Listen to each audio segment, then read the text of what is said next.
It's time we take a trip to the bay. Girl, your body's talking and I'm loving what she said. Don't you be afraid to let me elevate you. Welcome you to super duper Jupiter love. I think it's time we take a trip to the bay. Girl, your body's talking and I'm loving what she said. Don't you be afraid to let me elevate you. Welcome you to super duper Jupiter love.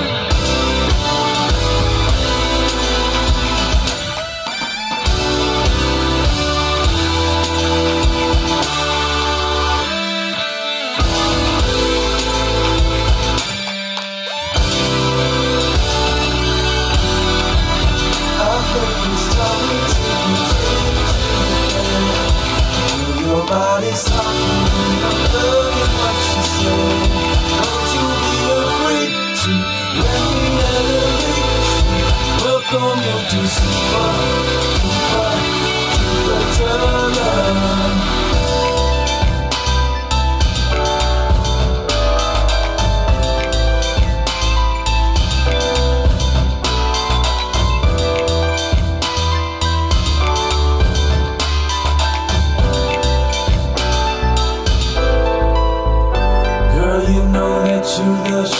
Way you walking with fingers on, talking to me dirty. Your body I wanna feel on. To get to your approach, we're gonna go real long, yeah. Girl, I do you right. Don't you know that you wish got me turning off myself? Nothing's more important than getting off fairy tale. Yeah, long. I just wanna pull it, baby, wait a minute. Don't be shy, you're so fly. I just wanna take you on a ride. Your body's talking and I'm loving what she said. Don't you be afraid to let me elevate you. Welcome you to super duper Jupiter love. It's time we take a trip to the bed. Your body's talking and I'm loving what she said. Don't you be afraid to let me elevate you. Welcome you to super duper Jupiter love. I think it's time we take a trip to the bed. Girl, your body's talking and I'm loving what she said.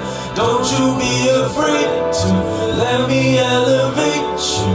Welcome you to super duper Jupiter love.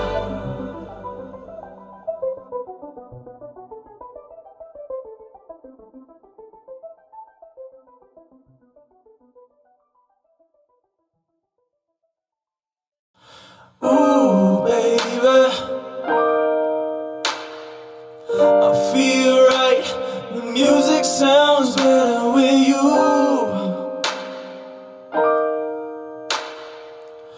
Love might bring us both together. I feel so good. I feel so good. I feel right. Music sounds better with you.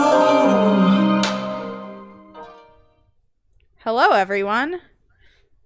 Hi. Hello. Yo. Welcome to Girl by Moonlight, a Blades in the Dark hack or variant done by Andrew Gillis, Actual Factual on Twitch, Commuting Crow on Twitter. I am Mikey, aka Quantum Dot, Quantum Dot on Twitter. This is my channel. Hello. Thank you for joining us. This is going to be our possibly final episode. It's final planned. We might come back to this universe at some point, depending on, things, but I can't As much as I would love to continue doing Girl by Moonlight with everyone, unfortunately, I can't do 3 games of Girl by Moonlight a week, forever. And I would feel really bad continuing one of them and not continuing the others. So we're gonna kick some ass, fight some darkness, and make a lot of friends along the way today. So joining me today are Mads. Mads, what's up with you? Hi, I'm Mads, or Allie, or whatever. I also make games. I'm making a Blades in the Dark hack that is a Prohibition-era urban fantasy called Misbehaved. And I just put out the latest playtest bundle, where it's now actually playable. And you can actually, finish a mission. So there's that. That's awesome. Yeah. I'm pretty hyped. Yeah, Cool. I downloaded it the other day. I'm pretty excited to I want to actually play that game. At some point, eventually, there will be playtests, probably. Yeah. So yeah, where can people find you online and find that good right. playtest document? You can get the playtest document on itch.io/badbureau, somewhere within DriveThruRPG, because they have ridiculously long links for everything. I'm on Twitter at twitter.com/madbureau, and I'm on Twitch at twitch.tv/madbureautv, because I took MadBureau a very long time ago, and they won't give me my account. Oh, so you have 2 accounts? Yeah, one is from Justin TV days. Yeah. And I can't recover it because it doesn't exist anymore. Oh my god. So.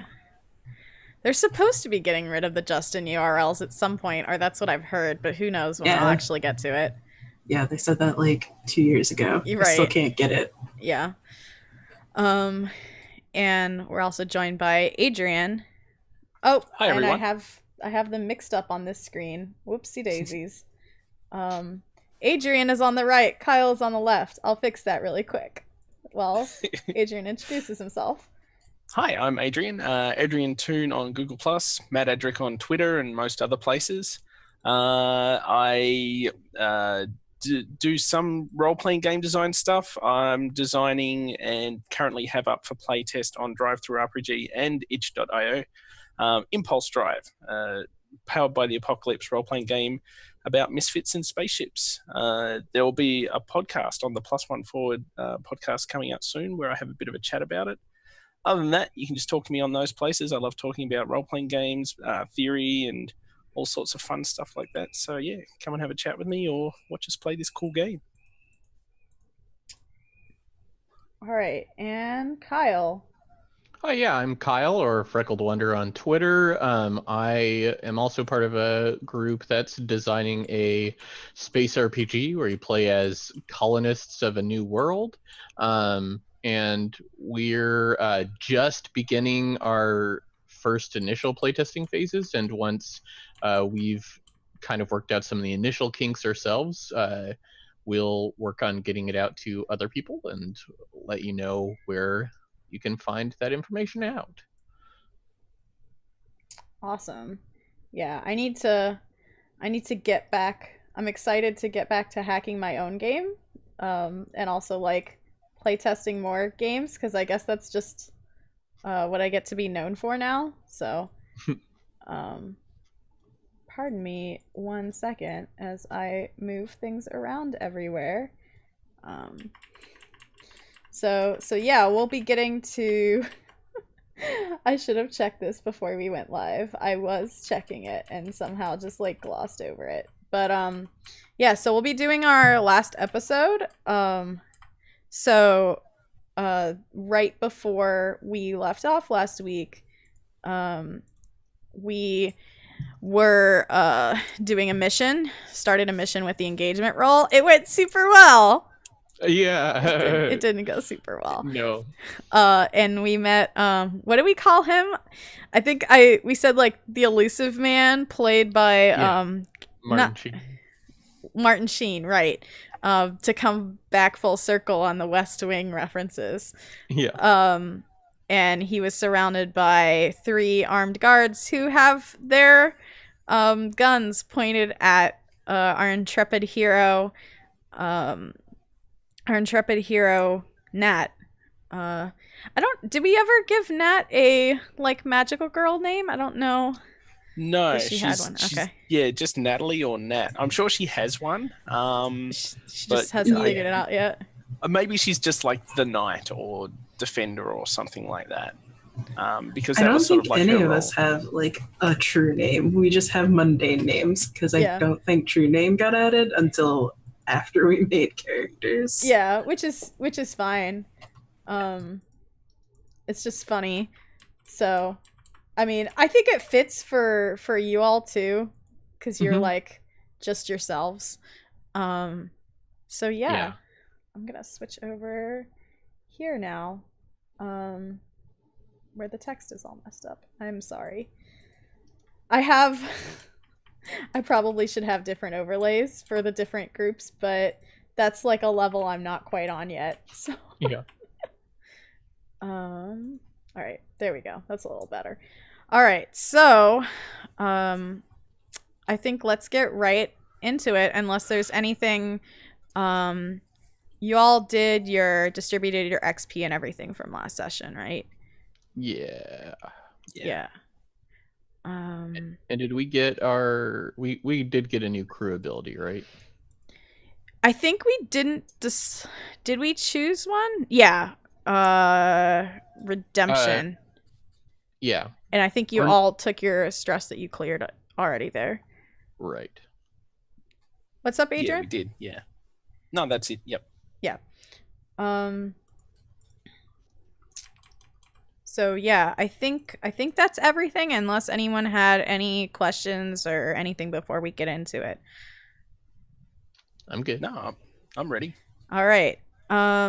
So let's now that we've had like I think we have like a cold open on this guy like turning around and his eyes like flashing and glowing blue in the dark night. And we had, I forget what game we used to describe it, but there's like these half-finished buildings with like tents with all this like electronic equipment in them outside of the buildings. Like it's like the whole construction. It's like the first Thor movie. Yeah, right. yeah. First Thor movie. Yeah. That was it. I'm going to write that down because I was trying to describe it to someone. And I couldn't remember. Yeah, that's absolutely perfect. So like the shield base where they have like this crater and this thing in it, and they just have all this like scientific equipment with all these readouts. Yeah, that's exactly what's going on here. And like these half-built buildings. Or like the very beginning of Hellboy as well. Yeah, I haven't seen that, so I don't have as much of a frame of reference there. I need to. Yeah. But so yeah, and I think now like we get that scene, and then we also like pan back, and there's a bunch of like the ground disturbed all different kinds all around this like fenced in area. Like we get like a pan out and we see that and Nat surrounded, or these guys like drawing their guns and saying like, don't move, freeze, stay right there, hands up. And I think so then we get the guy saying, you deal with her, I have business to take care of. And he kind of like starts to run away. And I guess and we see like Danny and Annika like peering through the fence, kind of like watching Nat leap into this danger and then have weapons drawn on her. So I guess my first question to you all is, what do you do? Sorry, you go. No, go ahead. You're the one well, who's like being approached. Yeah, sure. Full disclosure, like Nat's intent here is definitely to sort of like take these guys out and succeed and like proceed on the mission. Me as the player, though, my intent is to get as messed up and in as dangerous a position as possible to give Danny the opportunity to sort of like move the unlikely hero move onto the awakened move, Right, whatever right. it's called. Yeah. So yeah, I'm just going for straight for deep end, which means Nat is probably shouting at the elusive man security figure who's trying to sort of like retreat back to be a cool bad guy. So she's going to try and go through the guards and sort of like something like "Don't walk away from me," or "Face me, you coward." And yeah, she's just going to charge in. She's not transcending yet. But yeah, she's just going to jump straight in the deep end and try and take out these guards to try and get through to the guy who's retreating. Yeah. I think I realized I was gonna give him a cool name, like Jason Thorne, and then I realized that he already had a name. His name is Gene Grimson, but I almost like Jason Thorne better. I don't know. I don't know how you feel about Gene GG. Gigi is obviously his boss. So Okay. yeah, let's go with Jason Thorne. Okay. Yeah, sure.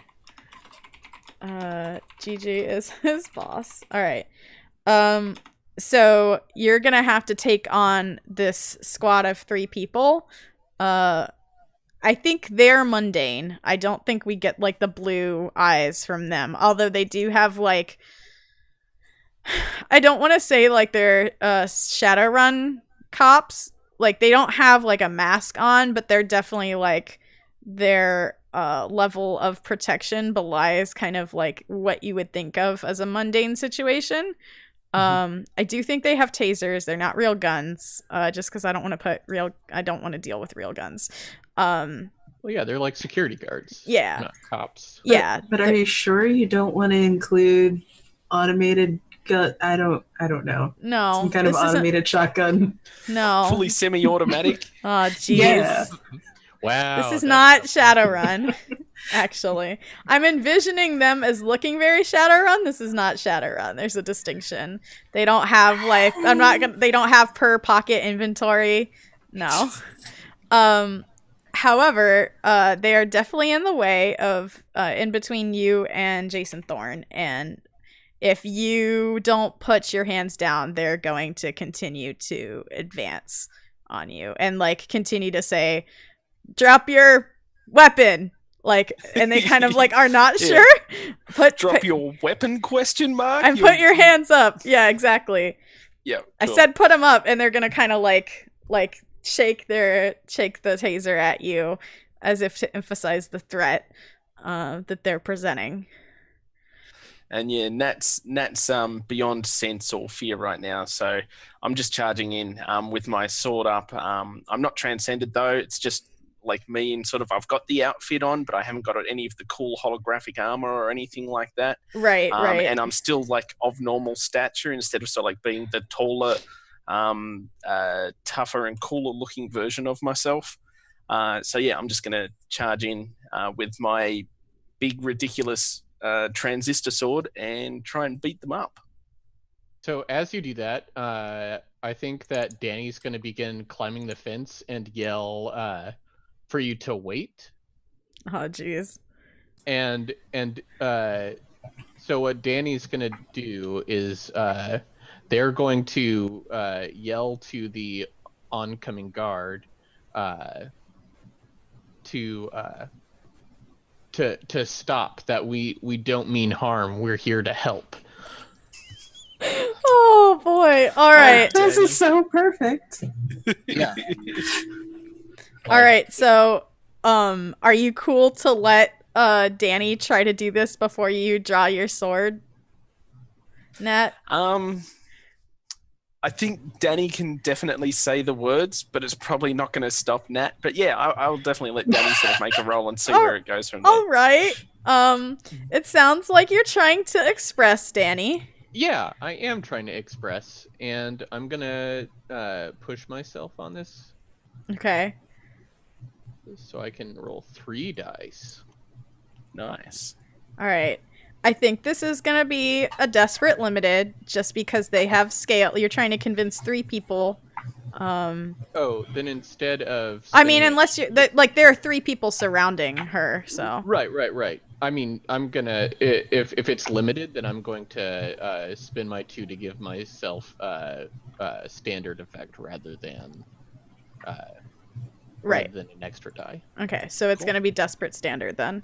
Yeah, and then 2 dice.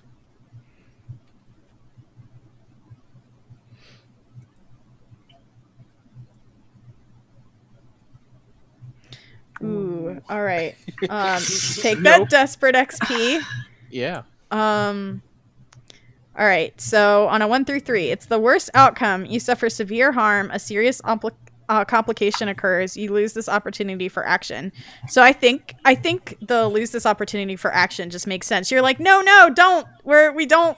And like it's too late. Like Yeah. Nat has already started to pick up her sword and swing it towards one of these folks. Like it was just a split second too late. I feel like what it actually is that Danny knows there's like something that you're supposed to say in order Yeah. to try and get cops to stand down. Mhm. And in that moment of like trying to remember what it was, Nat is already gone. Yeah. Yeah. And I think too, like maybe you're like trying to. I think we have the image of you trying to say it like as you climb the fence, but like you slip at the last second too, and so like it gets kind of muffled. So it's just all, like fictional. It doesn't harm you getting over the fence necessarily, but your implication definitely doesn't get through.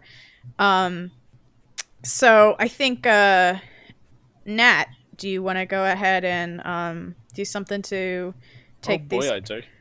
take these guys on? Yeah. We won't say take them out, but we'll definitely take them on. Yeah. All right. So desperate as well, I think. Yeah. Yes. I think this is desperate since you're not transcended. I think it's also desperate limited just because they have scale on their Yeah. side. Yeah. I think so. Let's see here. So I've got 2 dice in Defy now, thanks to leveling up last time.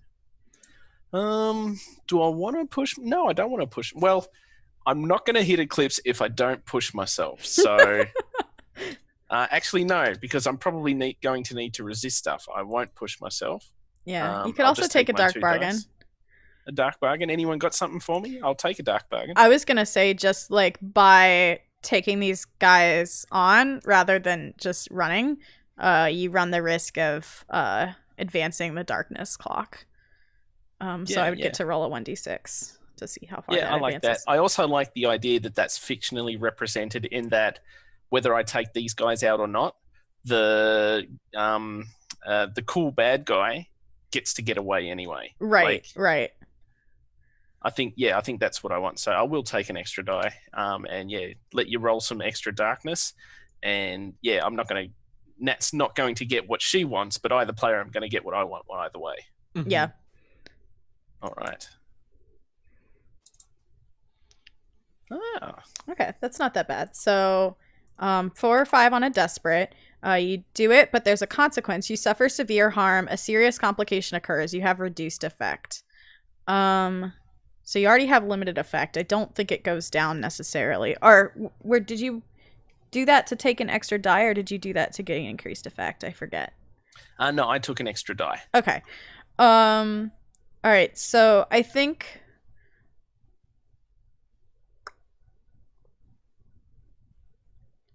I'm trying to figure out what. I don't want to give you like harm straight up. I mean, you certainly can. I'm going to roll to resist it because I want the stress. All right. So I think like as you're taking these guys out or taking them down, because you are trying to like knock them out with your sword. Like one of them gets the tase off on you. So I think severe harm is what, level 3? Yeah. Yeah. So I think the level 3 harm tased. Tased, yeah. Yeah. Sounds right. I'll write it in there, and then we'll see how my resist goes. Yeah. Yeah. I mean, Now, I think Go ahead. what? I was gonna say, no matter what, you get on a resistance roll, it goes down. So Okay, cool. it would All right. stage down to Yeah, resist just shows how much stress you're gonna take instead of right. Like it Instead always of succeeds. whatever the consequence is. Cool. Yeah. Okay. All right. Now, I haven't done too many resist rolls. It's not really about risky or or standard, is it? It's No. just a No. It's It's like just- a fortune roll, but the number of dice that you're rolling is based on the category of action that you're doing. So if you're trying to resist with like moe, it would be with like charisma. If you're trying to resist with I think it's kudere. Yeah. No, tsundere. Then Yes. it would be like something physical. Yeah. And then kudere would be I guess that would be Yeah, tsundere is something physical. So tsundere is to resist violence and fear. cool. Okay. Well, So I I definitely think you think have it's going to be. one die in that. I've got 2 die in Sundere now. I need to update that because I've got 2 in Oh, it takes the no, first it's- pip, doesn't yep, it? So it's just mhm. 1. Yeah. Yep. Cool. Okay. Okay, Before you roll resistance, I do have a question. Yeah. So Sure. I have a special ability that mentions other characters resisting consequences on your behalf. Is that something that can normally just be done? No. So I think what this is like you run in and it would be like I feel like the way that action works or the way that move works is like you would run in and then it's like, oh, I step in and try to protect Danny. Well, so no, it's only if no one comes to help you does this move activate. Oh, okay. Oh. And then it says other characters are at +1 die to resist consequences on your behalf. So I wonder if Yeah. that means that typically part of the rules are other characters can resist consequences on your behalf, which would mean that they would take on the consequences of your actions themselves. Yeah, it is. In base blades, I gotta find a page for it. It's gonna take me a sec. But There is a it thing on is a that. thing. Okay. It might be in the quick reference sheets actually. Because if so, I want to take Yep. Quick reference sheets under teamwork and protect. Face danger for a teammate. Step in to suffer a consequence in their place. You may roll to resist as normal if you wish. Okay. And Okay. what your move does is instead of them just rolling whatever their normal roll is, you give a They get an die. extra- yeah, they get an extra Yeah. die. So, Okay. if possible, when because as part of my action that I was expressing, I said I was climbing over the fence. Mm-hmm. Can I have jumped like from the fence in between where I got tased instead? I think Or are they or is Nat too far away? I for think that to Nat's happen too in far behalf? away. It's Okay. like I think it's like 20. Like I'm imagining in my head like 20 feet.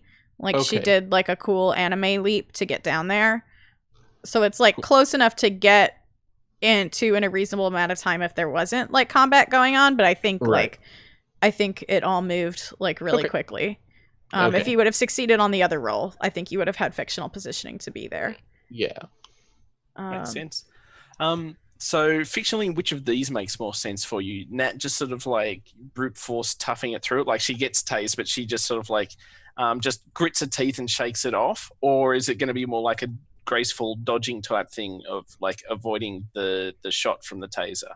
I mean, Which you one? get to choose. Yeah. Okay.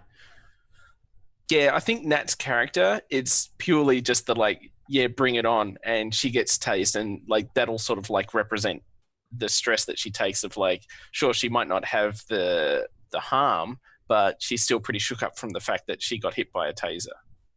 So I'll go with 1 die. Okay. And we'll see how it goes. Cool. So I take 3 stress. Okay. So I think I forget what we agreed to do in terms of harm. We're just knocking it down 1 level, right? Not getting rid of it altogether. Cool. So it's a level 2 tased. Yeah. I think yeah. It goes down to like level 2 like shocked. Jolted. Yeah, jolted. I like that. Cool. All right. Yeah, I'll go with that. Nice. Cool. But you do take them all out. I think is what happens there. But like I think when the dust clears, so I guess you get to like narrate. Yeah. So And I think it's like pretty full on and brutal, like, and not in the sense of sort of like it's like very confronting, like face to face violence of like Nat comes in with a sword and she like swats one dude and knocks him down and knocks him out, and like carries the swipe through and sort of like knocks the feet out from another guy and then gives him a good kick in the side and then gets zapped by the third guard in the back, and like she sort of like goes down on her knee as like you hear the click click click click click of the taser going off. mhm. And then she sort of like stands up sort of like, and her chest is heaving from the effort, and she just like turns around and just like hooks the guy and knocks him out as he's just like standing there going, holy moly, she got back up, and just clocks him one. All right. So I rolled my darkness that hunts us track, and that advances just by one segment. Cool. So the darkness is I think at tier 2 now. But it doesn't fill the track or anything. So I think what that means fictionally is just like when the dust clears, because I wanted to see whether it advances or not. I think when the dust clears, the man that was here before is just nowhere to be seen. But you don't know how far he's gone. Like you've lost track of him. But everyone else is down. So what do you do?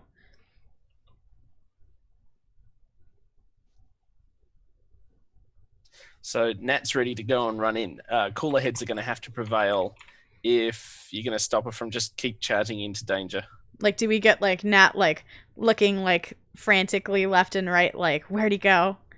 Yeah, definitely. She's pumped and ready. Like, the adrenaline's surging now, and like she's just in action mode. So if someone doesn't like, say we should do this or do that, she's just going to like charge off and get into more trouble. Yeah. Annika? Or Danny? Do you want to... Do you really think Annika's going to be the cooler head here? Because I think I don't what know. Nat's going to realize is, like, looking around for where did he go, you're going to realize Annika's also not there. All right. Where's Annika? Is she still behind? Annika sees the tactical advantage of all of the guards being distracted by Nat and has gone off to like try and follow along the outside of the fence, Oh, jeez. see where the dude is gone, and is just, I think in that split second you hear the crunch of metal and she's just punched through the fence. Of course she has. Okay, I think I'm going to start a 4-segment clock just for this guy to escape, like, completely. Because that's what he wants to do right now. Can just tell you that straight up. Of course he does. He's going to do that cool bad guy thing. Yeah, you better run. And I think that's already got 1 tick already. So, because of the failure earlier. Where he got to run away. So, all right. So yeah, that almost sounds like if you're looking for where he is, that sounds like an analyze or maybe even a perceive. I think it would be overanalyze. But you get to... Because perceive is like looking beyond the veil, whereas perceive is just Analyzes. Analyze is search beyond the surface presentation sorry. and discover Yeah. secrets. Perceive is see the world as its present self without judgment. Yeah, no, So- I am looking for the secrets. Okay. All right. Yeah, that sounds fair. So you're like, So yeah, perceive sounds more like where is he at, and analyze is what's his deal, what's he trying to achieve, Yeah. what's his agenda. Yeah. I guess that what I'm really looking for is the like high priority target. yeah. Like what would he want to protect in this vicinity? Ah, I see. Okay. Because that's where he would be falling back to. I see. All right. with that in mind, then I think that's an analyze for sure. So I think that's still a desperate. I think it's going to be a standard because there's not anything like, I mean, it could be limited because you're not really sure, but also like I don't think there's just a lot of stuff to look through. I don't think it's like particularly difficult. Okay. And like to make it less difficult to make sure it's that standard, I'll leverage the whole that like Annika's technically tactical. Yeah. A lot of the tactics are like punching through it, but that's technically tactical. Yeah, let's give you another like a 4-segment clock to are you trying to find him or find the thing that you came here to get? I would assume that if I find him, I'll find the thing. Okay, that's fair. May or may not be the case, but we will see. Yeah. And I will spend stress for 1 extra die.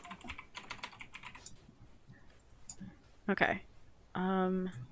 Hey. I will give you a 6-segment for find and reclaim the object. Alright.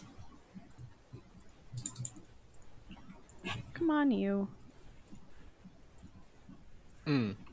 Annika, just as a thing to note, I have 2 links with you, and I have a special ability that lets you spend my links with you to do the same social link stuff. Just so you know. Okay. So you can spend my links as well as spending links with me. Okay. So that's go ahead and mark that desperate XP. Oh yeah, I should do that. Yeah, I'm gonna just keep reminding you to do that. So feel free to like tell me if you know. Yeah. Yeah, make sure you're marking that. So Here you go. desperate standard. On a 4/5, you do it, but there's a consequence. You suffer severe harm. A serious complication occurs. You have reduced effect. So I think what happens is you're looking and you're looking and you're looking, and I think you find like the not, you don't find him, but like you see a bunch of like papers and readouts, and it talks about an anomaly located under the soil and like where to find it, and give some information on like energy readouts and stuff that I don't know if Annika's concerned about or not. But it gives you like they have the readings coming from a specific location. So Okay. I think fictionally or mechanically what happens is that gets knocked down to It you have becomes reduced limited effect. instead of Yeah. Okay. So that's 1 tick on the clock. Okay. And I think, you know what? I'm going to say I have pockets on this outfit because I will not allow a character to not have pockets. And I'm going to take the readout, fold it up, just shove it in my pocket so I have it to like throw at someone that's going to understand it. I think there's also like just because I really like this image, actually I think there's like papers, but I think there's also like, you know, the scanner from Alien that's got like the ping thing. No. Okay. I've never actually seen Alien. Okay, that's fine. I think there is like a radio wave detector because that's a thing. Yeah. And you notice it like pinging quietly in the corner. And it's got like a have you played Firewatch? I've watched someone play Firewatch. I think I know what you mean. Because I'm imagining like when they're in the tent, there's like an energy like radio wave detector, and so that's is it like portable? Yeah, it's like handheld. It's like probably like walkie-talkie size, is I think how big that is. Then yeah, there's a split second where it's like, look the handout, look at the thing, look at the handout, fold up the handout, and then also grab the thing. Right. All right, so we get the scene of you like grabbing it and dashing off. Danny and or Nat, what are you doing?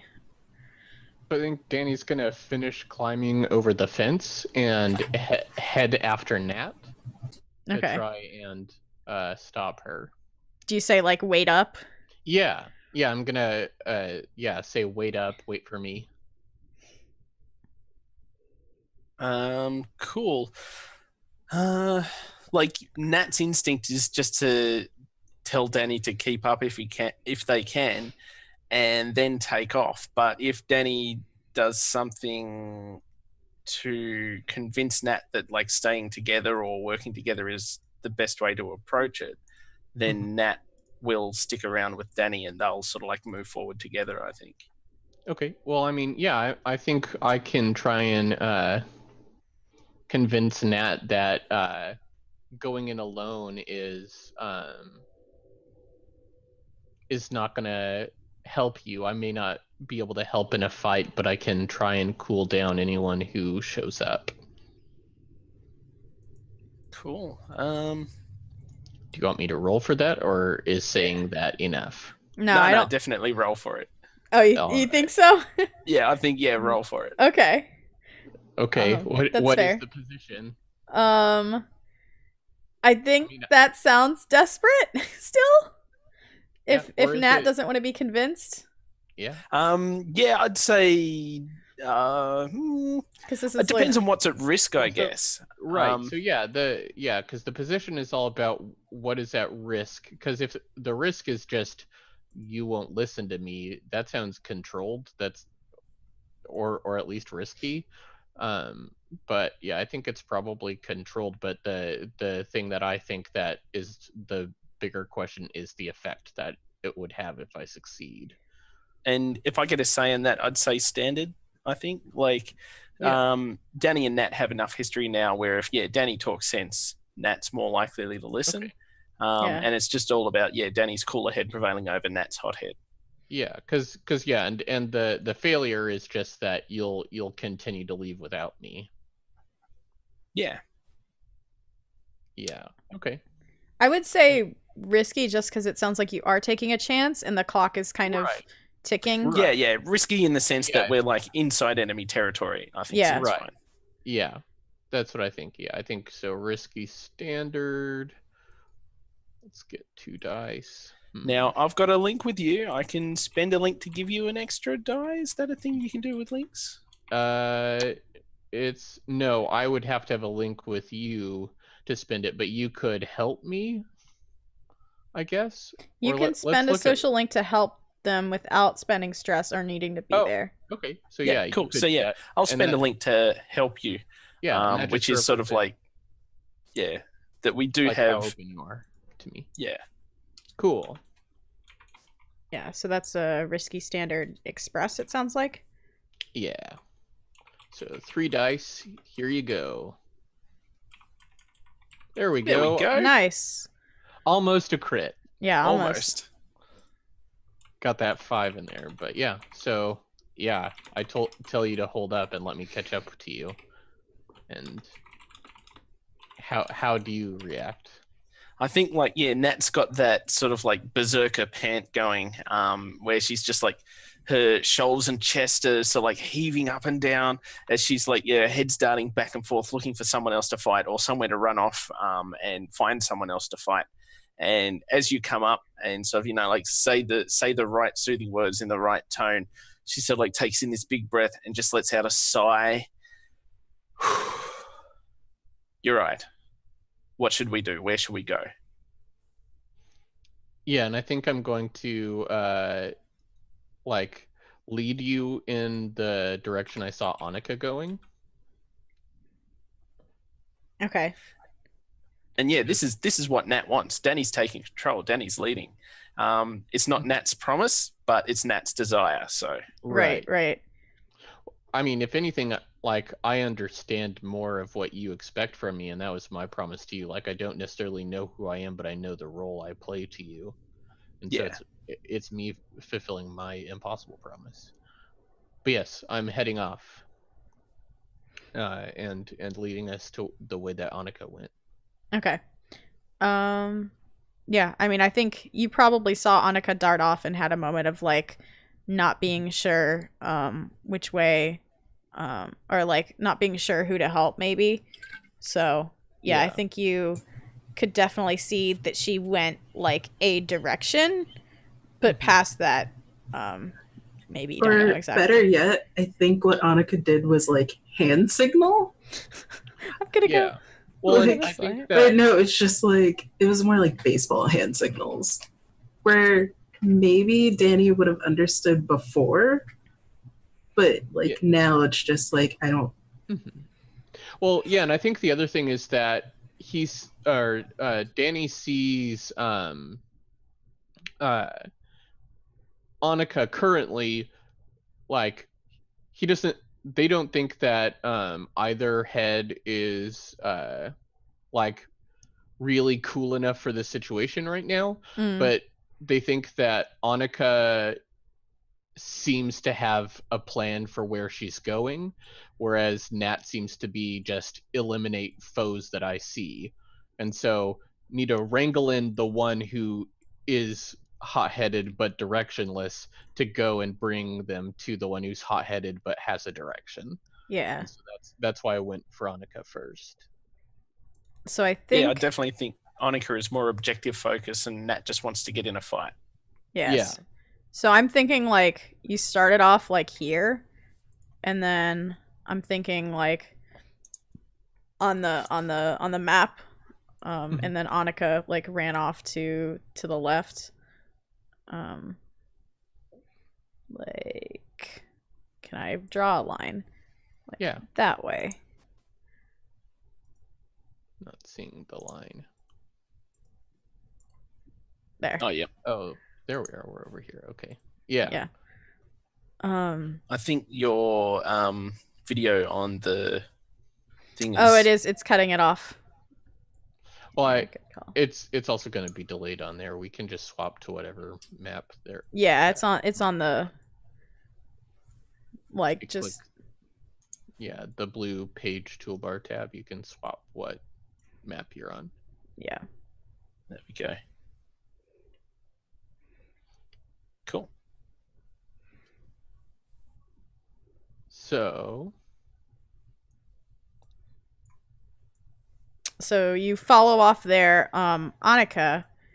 You're probably gonna be like, unless I will. So like you're probably gonna be like one step behind Annika, unless you want to try to like meet up together.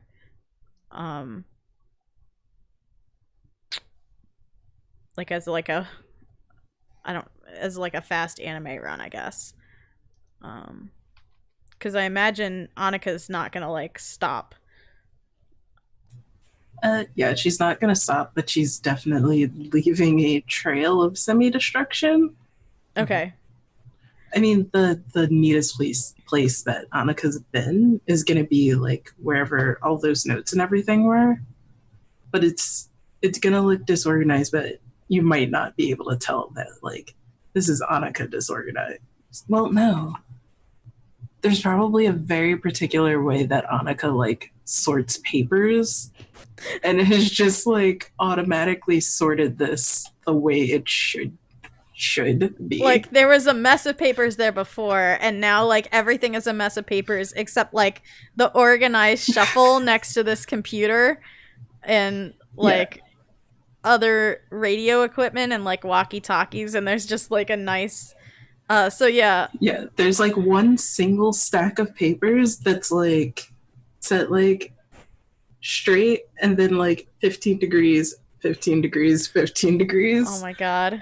By like what report I think it is. Right. So I think Nat and Danny, you get there and you see this like you see a collection of tents, and there's like a really large one that you can see like a lot of equipment in. I think the others are just kind of like, you know, one probably has like a coffee machine on a cart, like a, plugged into like a generator, and, you know, another probably has, you know, various like digging equipment in it, but like one is set up as like a station, with, you know, like desks and tables and like other equipment in it. And there's a bunch of papers and stuff that you can see. And you know, if you go in, like, you'll see everything organized. So what do you do?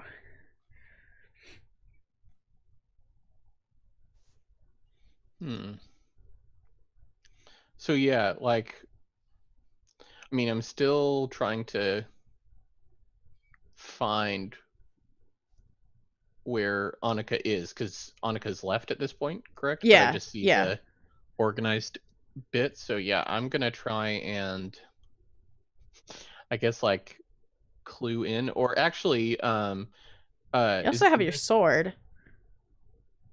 Yeah, true. Yeah. Um, Or, well, and also, I don't have a sword. Or sorry, Nat has a sword. Yeah. Well, and Nat can, like, talk to the computer. Oh yeah, that's true. That's what I was gonna Yeah. say. Is Nat can talk to the computer to see which way Annika went. Tell me, computer. Did you see someone really long hair? It's got neon bits at the end. Yeah. Big punchy fists. I mean, the interesting thing about that ability that I took is I still have no dots in empathize, but I've got 1 dot in analyze. Yeah. Oh my god. Did you not get enough to get a dot, or did you put your dot in analyze? No, I had the dot in analyze to start with, and I got heaps of tsundere because I keep on getting in fights. So I ended up getting an extra dot in defy instead. I'm working on kudere, but we'll see how we go. I think so. Yeah, Nat's just basically looking at all these nice, neat piles that Annika's made, and the computer is there, so I think she's just like straight over to the hack, and once again she's like pulling cords out of the sword and plugging them into the different ports on the computer, and you know, it's bringing up displays and stuff while she's doing the Nat hack thing, and yeah, she's just looking for information on what is at the center of this like tent facility, and because yeah, she knows that that's why we're here. This is what we're doing. So I think that's what she's looking for. She's looking for information on that. Okay. So is that going to be, and I'm assuming that's an analyze? Yeah, yeah. Okay. I think having resolved the men, or like the security guard situation, I think you're now back in risky territory. Just because, and there's no immediate threat here per se. So I think that's going to be a risky standard. Cool. Now, I still do have 2 types of harm. I've got jolted, which is -1d, and freaked out from emotional residue for less effect.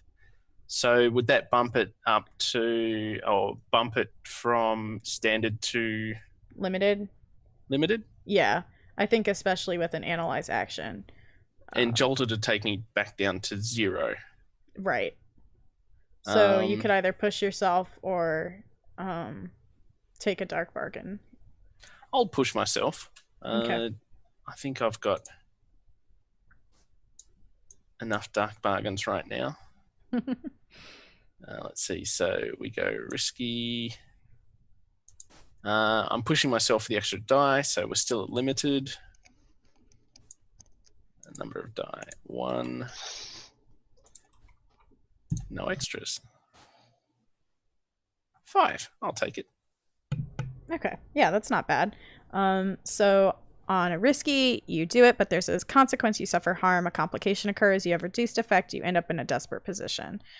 I think here, you realize that I think you do all your analysis, you know, you start getting data in from the sword, and it starts feeding in, and it starts doing like the kind of like pinging thing. So it's also going to act as like a detector, but the signal is very faint.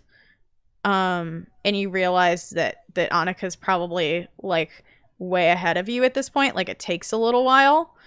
So I think what's going to happen is you end up in a desperate position going forward. Cool. All right. So yeah, I've got like and my sword, like the transistor sword, it's a slightly different shape, but it's still got that big circle hole in the middle. Mm-hmm. And so like holographically lit up on that hole is sort of like this little band pointing to sort of like this direction when you hold the sword out in front of you. So she sort of spins the sword around like a dowsing rod and uses that band to sort of try and narrow in on exactly which direction they need to go. Yeah, and maybe that even like takes a little bit longer too. So yeah. Let me. I think it's also a case of because it's a straight line and like buildings and corridors and rooms aren't necessarily a straight line. There's always a bunch of dead ends where we're having to like backtrack and find another way. Right. It's like a Left 4 Dead 2 level. Gesundheit. Sorry about that.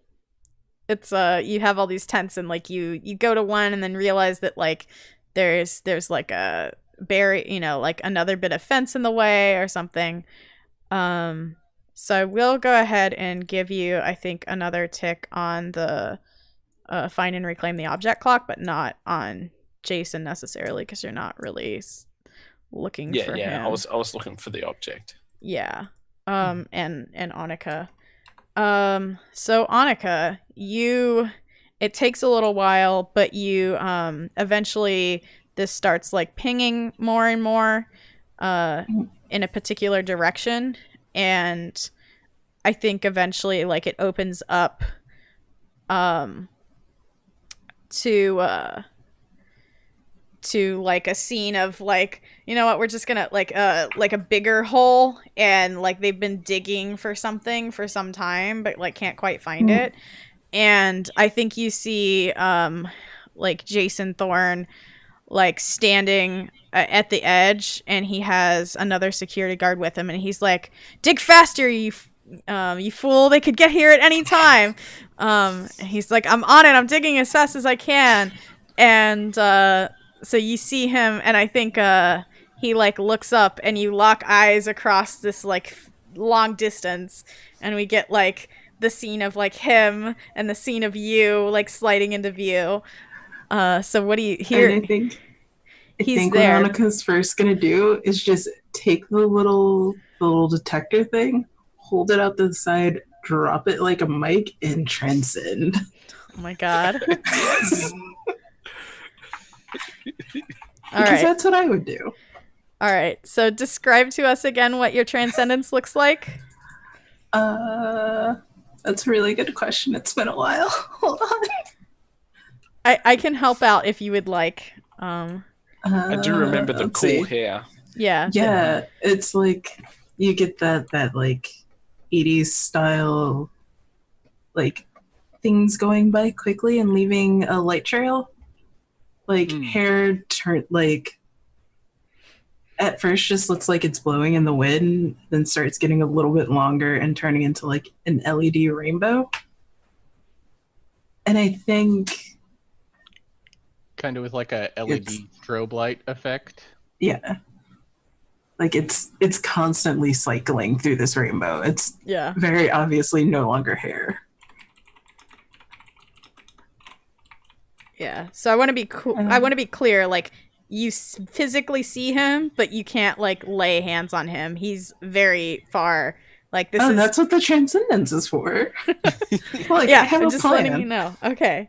So you transcend, and I think like we see across, this is like very Dragon Ball Z to me in my head right now. So we see like Annika like get her like super like her magical girl transformation, and then she's got this glow in the darkness, and I think like when we cut back to Jason, he's like, it's one of them. And he's gonna try to immediately run away, or no? I think he I think what he does is he like does an anime jump into the air and fires like beams, like daggers of hard light at you. Like he does the anime jump where he just jumps and then he's just floating in the air.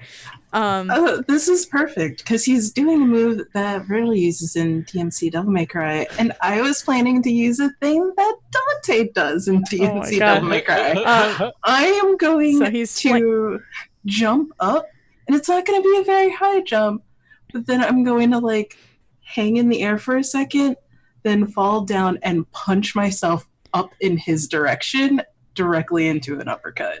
Okay. So it sounds like first you're gonna try to First I'm probably going to take harm. Yeah. I mean, I was gonna say if you want to make a cool move, you could also embody just to get away from it. It's up to you. It's really like how like these are coming at you. I think like you have enough time in your transcendence to like hop up. Wait, I've got an even better idea. Okay. I think I'm going to resist them hitting. Okay. And then I'm going to use this one's mine. And now he can't leave. Nice. Nice. That's good. That's real good. Yeah. I almost forgot I had it. Your first transcendent roll will act as a recovery roll if you've got any harm. Yeah. And I do. I have level 1 harm. 2 level 1 harms, actually. Right. So yeah, I guess I don't think this is a transcendence roll yet, because you can also just resist with your armor, unless you really want to take stress, because you have armor now that you've transcended.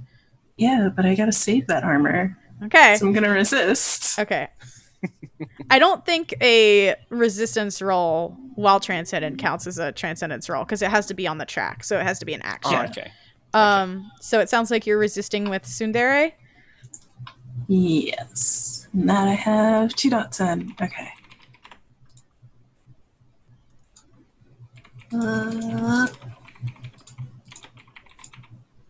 Two. Yes. Nice.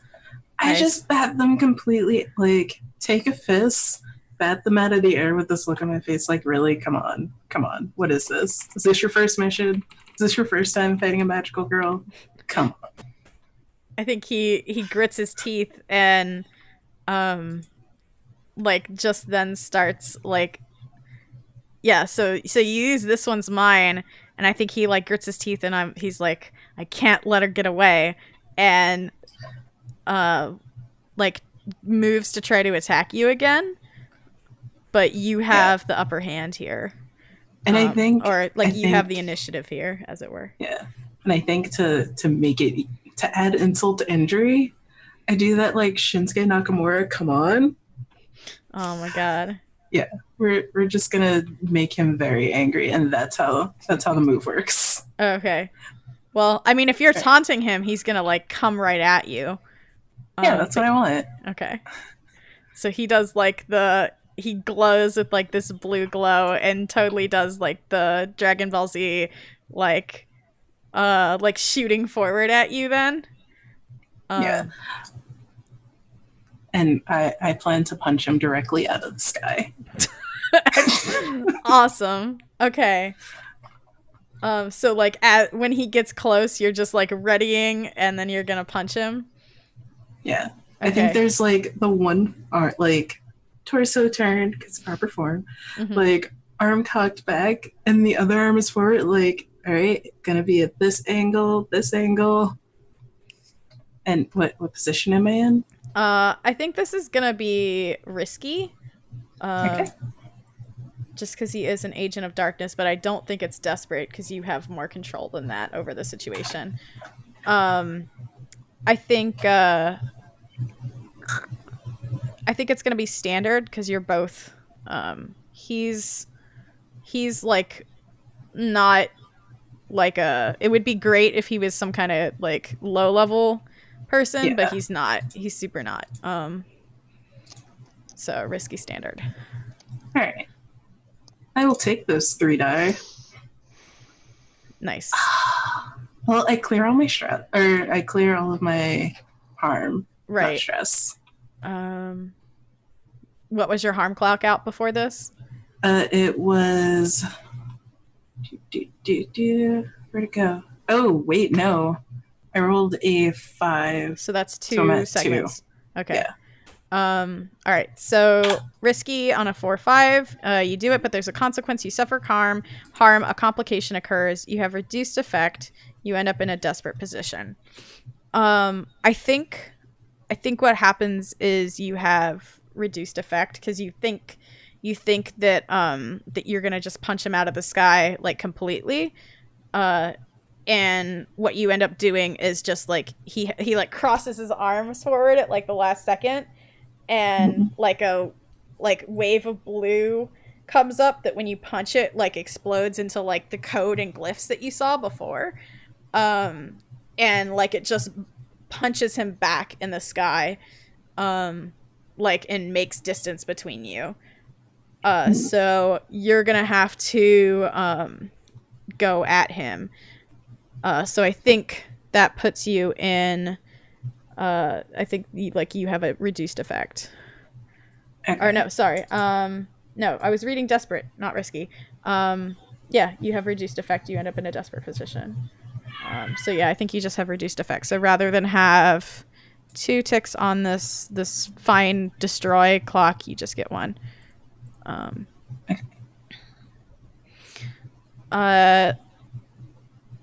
Nat and Danny, what are you doing? So yeah, I think we're working our way towards the object of power using the sword. Yeah, if we don't if it's just a matter of getting there, we just keep moving forward. Yeah. So I think you do get there, and you see I think you see it's pretty obvious after a while because you hear yelling. So and it's pretty clearly like Annika's voice and another voice and like this sonic boom coming from a certain direction. So what do we see when you hear that noise? I can just imagine Nat's like concentrating on her sword and using that to navigate, and Danny's just like tapping her on the shoulder and going, "No, look, it's just over there. I can see it. It's just right there." Yeah, you hear like a boom. Yeah. So yeah, I think you run over and you see this man get bounced back in the sky, and like we see from like Danny, we see them like run up, and then do like the like anime gasp, and then I think like the guy gets punched back, and he like is floating backwards and is like, ha ha ha ha, you thought something like that could defeat me? You don't know what power you're dealing with. I think before he even gets to the you don't know final form. Before he even reaches the you don't know what power you're dealing with, Annika's just like, yeah, look at you. Look at this. What do you think this is? This is probably that like Deadpool-y break the fourth wall moment. Yeah. Look at this Joker over here. Yeah. Perhaps Annika even says, "Are you saying I haven't even seen your final form yet?" Yeah. And it's probably very deadpan, like, what? I haven't even seen your final form? Is that what you're going to say? Is that really, are those really the words that are about to come out of your mouth? Please don't. Just don't. That almost sounds like another defy, but instead of defying with physical action, you're defying with like smack talk, which is just as effective. Perfect. Yeah. So I think that's another risky standard. All right. If Danny has links. Yeah, I do. I would love it if Danny spent one of those links to help out by going, "Oh snap!" Yeah, for sure. I'm going to do that. Oh my god. Okay. So I now have 4 dice. Yeah. Perfect. Let's see if I just bad mouth them. And that's no. Yeah, that's okay. So on a 4/5. You do it, but there's a consequence. You suffer harm. A complication occurs. You have reduced effect. You end up in a desperate position. Look at the dice she rolled, though. I know. Right? So many ones. Oh my god. Two Yeah. ones. Yeah, that would have been bad. I don't know if the stream can see that. Yeah, you can. I think If Yeah. I It was a 1, 1, 3, and 4. Oh, I need to move it up. You can't see the bottom. I apologize, chat. I'll fix that in a second. But yeah, it's not the best. No. That's a tough roll. He probably does, like, I say that, it sounds like such a cool line for a moment, and then he does something to prove his point exactly. Yeah, it's coming. I just want to. She rolled a 1, a 3, and a 4, so just barely made it out of that one. So yeah, there. I think you can see it now. Maybe. Yep.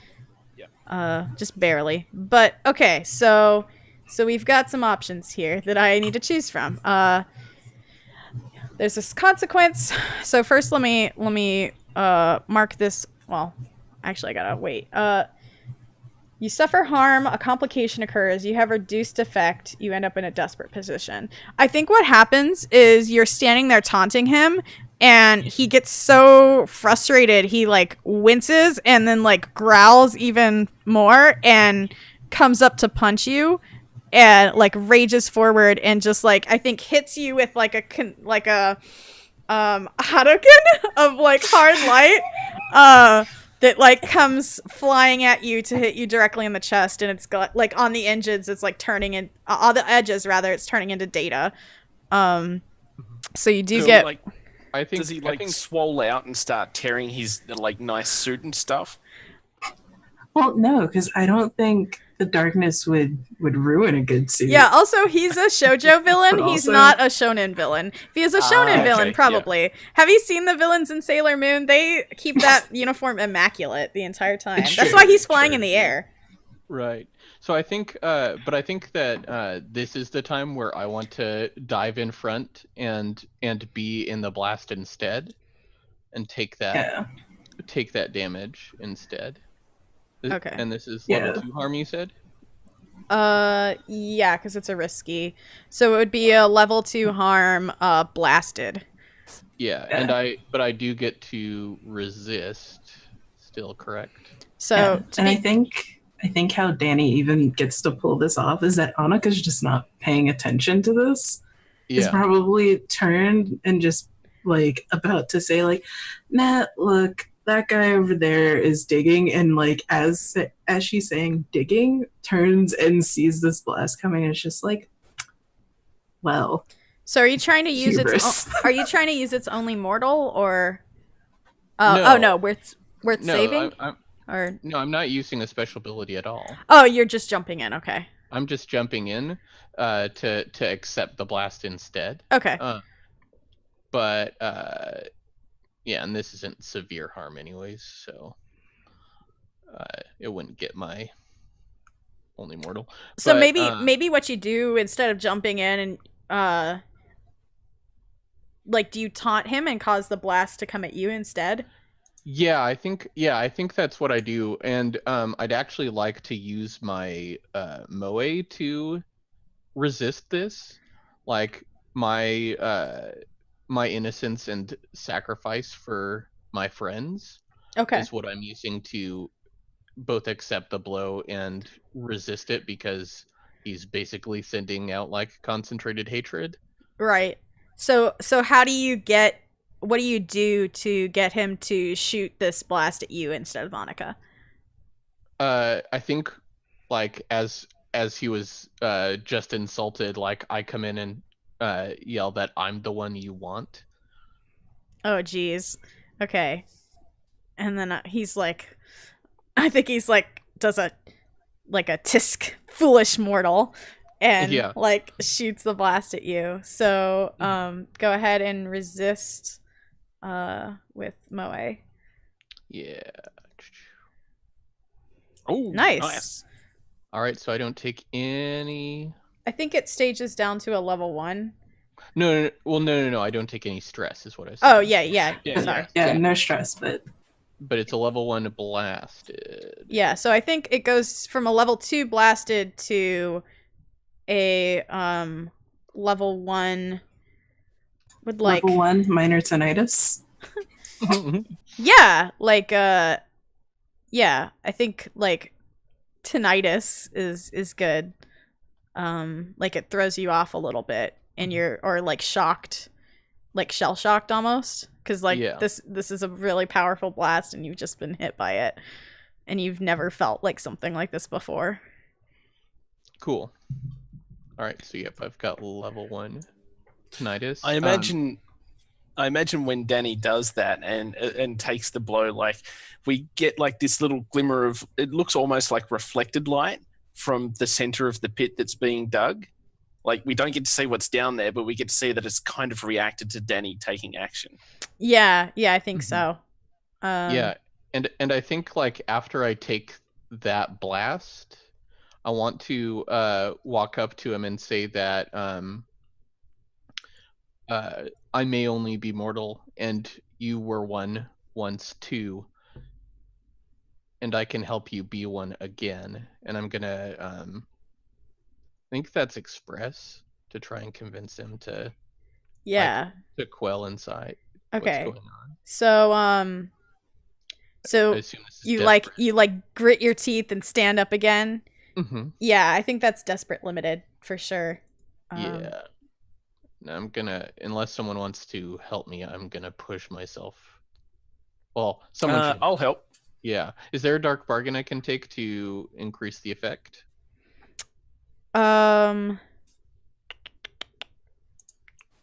Otherwise, I'll push myself, but I'd appreciate a dark bargain. I think the dark bargain is that he looks at Nat again, and that ticks the Nat noticed by the darkness clock. Okay. Yeah. Are you okay with me taking that bargain? Cool. Like he looks over to both of you. Can I help as well? Spend a link? Yeah. Sure. Yeah, cool. Yeah, I'll and do I that like as well. the way that is fictionally, like you rush over to help, and then he's like, new challenger appears, and he's like, "Who's that?" And you have Yeah, like the sees your help power is- level. The help Yeah. is me literally just running over and helping Danny up to their feet. Yeah. Mhm. Yeah, So I will go so- ahead and tick that clock. All right, so I've got 3 dice, and it's desperate standard. Oh shoot! Nice. Success. So Nice. so that Danny's rolling hot tonight. yeah. Yeah. Where did that go? I'll accept that roll I needed to be able to transcend. Yeah. Okay, so on a go ahead and mark your XP as well. Yeah. I have done this. So you do it, and standard effect is I think that should have been desperate limited. I increased it to standard. Oh, 5 okay. in the dark bargain. Okay. So I think what happens here is this clock fills. And I think like he like looks between all of you, and I think what happens is he like drops rather than continue to fight you, he like drops out of the sky and is like, he grits his teeth, and he's like, and I think the glow kind of like fades from his eyes, and he's like, you haven't, fine, have this thing, whatever it is, but I guarantee the others won't go so easy on you. And like, before he does his little villain disappearing act, I'm gonna punch him. I mean, to be clear, the clock is filled. Yes, but I'm going to make sure that he's no longer a problem. No, I'm not gonna let you do that. I mean, I just convinced this guy that we're on his side, and yeah.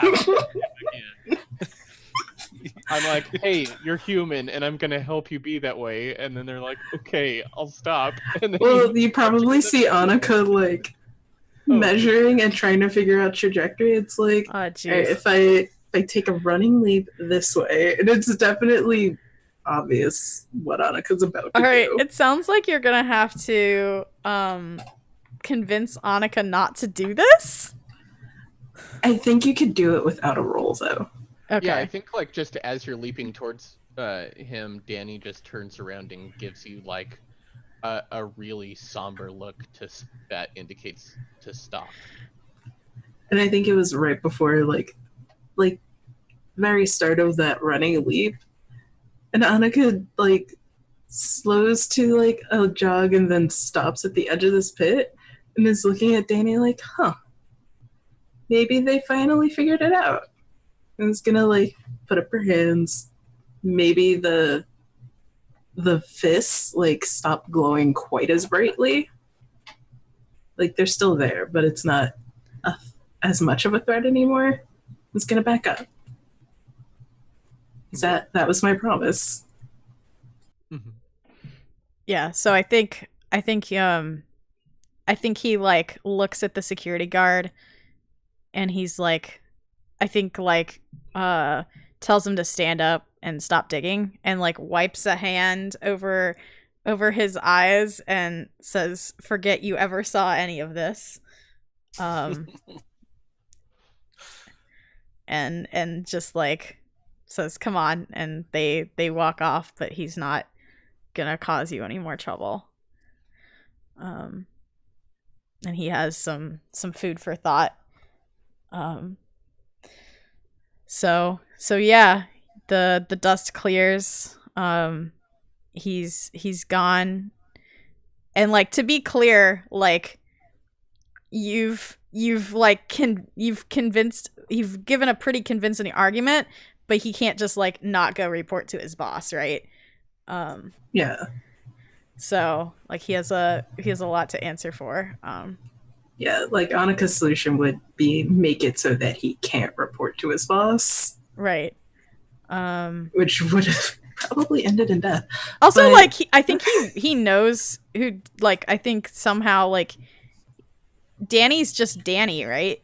So like I think he knows who you are, but like doesn't at the same time. Like it's kind There's of like probably a file that is sitting in his like inbox. It's read technically, yeah. but it hasn't actually been read. Yeah. Hi Eli, thanks for joining us. So I think as he walks away, we like zoom in to this pit and see like a blue pulsing. And I think that's where we're gonna take our first break. Awesome. Cool. Okay. Super pumped. Yeah. Yeah.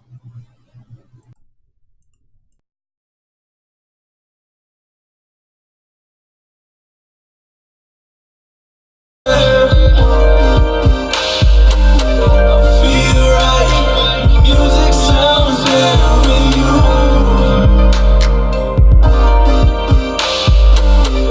Love might bring us both together. So good. I feel so good.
feel so good.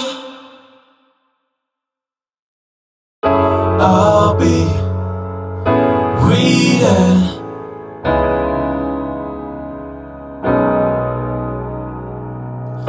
I'll be waiting.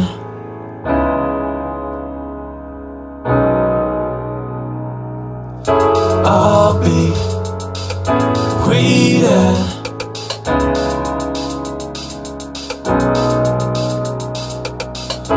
I'll be waiting.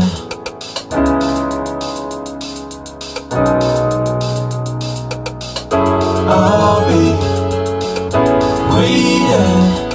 You don't have to mind. I got nothing but time, baby. I'll be waiting. I'ma make you mine. I got nothing but time, baby. I'll be waiting. You don't have to mind. I got nothing but time, baby. I'll be waiting. I'ma make you mine. I got nothing but time, baby.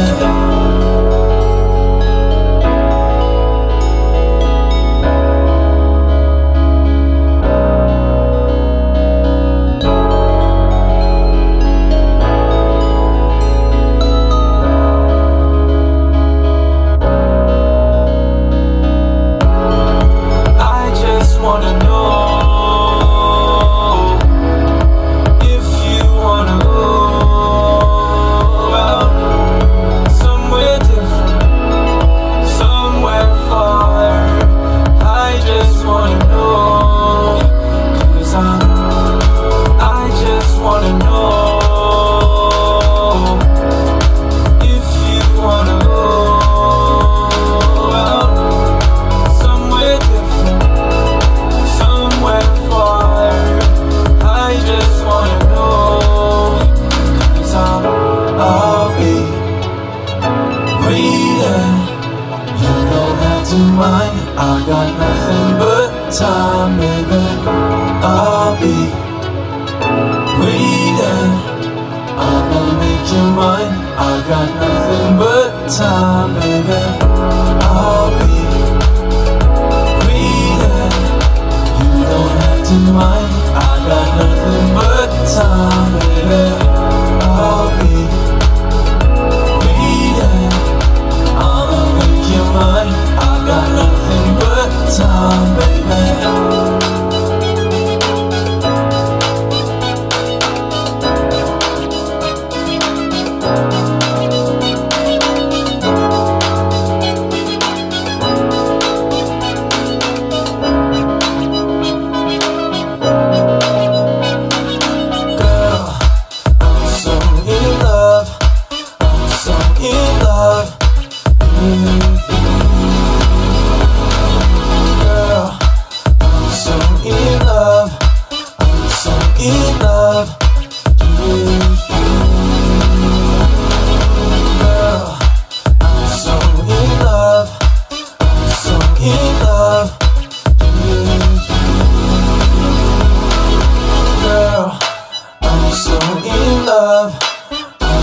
In love with you.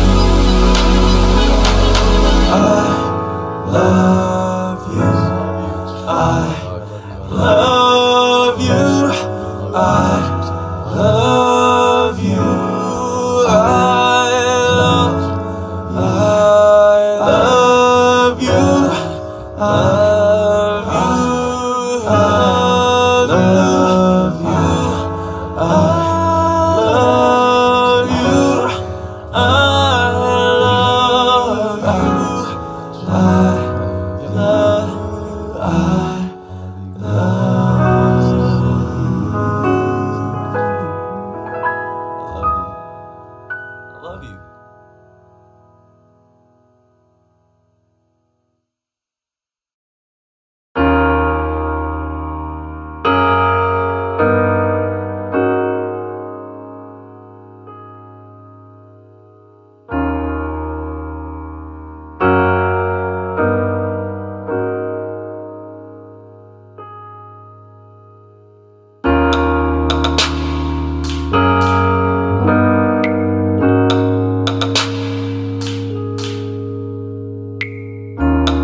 All right, welcome back to our second hour tonight of Girl by Moonlight. I am your host, Mikey, aka Quantum Dot, and I'm joined by Mads, Kyle,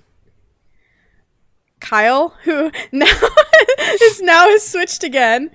I can't win tonight, folks. No. No. Next, I'm taking your spot. Yeah. Kyle actually has the real life power in Girl by Moonlight that lets you swap places with any character at any time. Yeah. And Adrian. Hi. Bear with me one moment while I fix this, because I forgot that Kyle turned his camera off and everything got swapped. This is not like calling you out or anything. I was just like, oh right, that's a thing that Zoom does.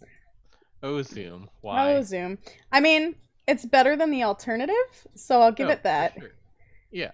All right, let's get you all sorted.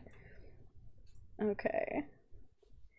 And let me, before we go to the other screen, let me get that sorted too, so we won't have like, why is this person answering?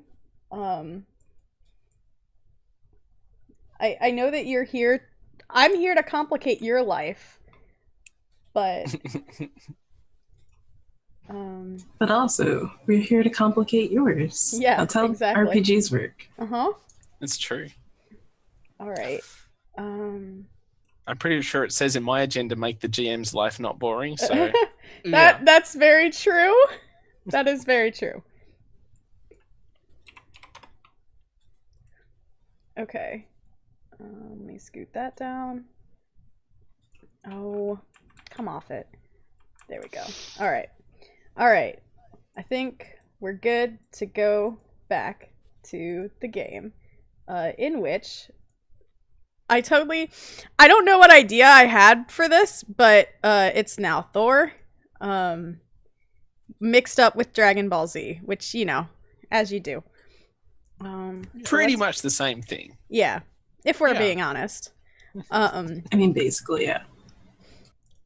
So, technology, that is very, very much the case, Captain Helion. So, once again, thank you to all my wonderful viewers for watching. I didn't thank you enough, and thank you to those in chat for being awesome. So, we come back from our commercial break, and there's this, the villain of the hour, the first supermoon villain has effectively left, and there's, I think, like, what is like a pulsing blue light underneath the soil is now like also emitting a hum, and you notice like they weren't quite digging in the right place, and it's also like further underground than they thought it was. So what do when we come back from commercial break, what do Annika, Nat, and Danny look like? We look like? Like, what are you What are we doing? Yeah. Basically, I was trying not to ask the same question every time, but it failed. Do we want to make a big deal of going down into the digging pit and sort of like making that choice, or do we want to cut straight to we're about to uncover the object? Well, I'm letting you react to it, basically. Yeah. Is Okay. what I'm doing here. Like, if you want to say anything, this is your chance. Or Yeah. I think the only thing Monica might say is, I really don't think I should punch that, but if anyone else has got any bright ideas, go for it. I think Nat basically just extends her hand out to take Danny's hand and just walks with them down into the pit where the light's coming from. I think that trying to think if Danny would, because I want to use my ability, but yeah, I think I'm gonna just run down the pit like now that I see the light. I think that Danny is getting closer and closer to connecting with their alternate self, and I think that they see in this light something that can help them do that, and I think they ignore Nat's hand and everything around them and just rush in. In that case, I bet Nat was saying something really cool and sort of like an inspiring speech, and then turns to where Danny was to say, "Let's go and do it." But Danny's already 20 paces ahead, charging down the pit. And you started to say like, "Hey, you really were taking charge then. That was really incredible. I think you're gonna do great things. Like, but just let me help you this once," or something like that. Yeah. Yeah. And Danny's all, "Nah, I got this." Yeah, I don't think Danny even heard what you said. I think Danny just saw the light and ran for it. Yeah. Yeah. Cool. So yeah, there's a shovel here that the security guard left behind. That's just kind of like left in the dirt, like a couple paces away from where the light is underneath the soil. So does Danny like pick that up, or do they just start like digging with their hands? I think Danny starts digging with their hands. Okay. All right. And if no one comes to help me, because I'm sure this is dangerous. Yeah. This is not a smart thing to do. Yeah, I think Annika like slides down, because I'm imagining like a little bit of an incline. It's just gonna be like, it's still gonna be like standing off. So yes, you are effectively alone, but like nearby in case, and it's just gonna be. Yeah, well, I think shovels are good. Yeah, well, because it's not even alone. It's no one comes to help, but if you come to help, that's fine. I just don't I'm not helping. I'm okay. Like, Annika believes that this is something you need to do on your own and achieve on your own, but is still gonna be a peanut gallery. Eli in chat says shovels are for chumps. Let's be real. Yeah, for sure. Good job, Eli. You know, nailed it. So yeah, so I'll grab an XP from that. But any consequences that stem from this, you guys get an additional die to resist them on my behalf. Yeah. All right. So yeah, I am digging with your hands. Okay. I think this is going to be this is going to be contradictory, but I think it's going to be desperate great. Yeah. Oh, that's not contradictory at all. It's not. Well, just like to those that like it's desperate as in like you're overreaching, but if you succeed, you'll have great effect here. Yeah. High risk, high reward. Yeah, exactly. And what kind of role should this be? I think it sounds like a defy. It could be embody. I mean, both of them are 0 for me, so okay. Yeah, I would say either embody or defy. Are those both under tsundere? Yes, they are. Okay, so yeah, it's up to you really. Like, yeah, I'll grab a embody. I think it is because I think it's. Well, I mean, I want to do what we are accurately. So actually, I think this is defy because it's about courage and right. Opposition. And she's just they're just digging in there. Yeah.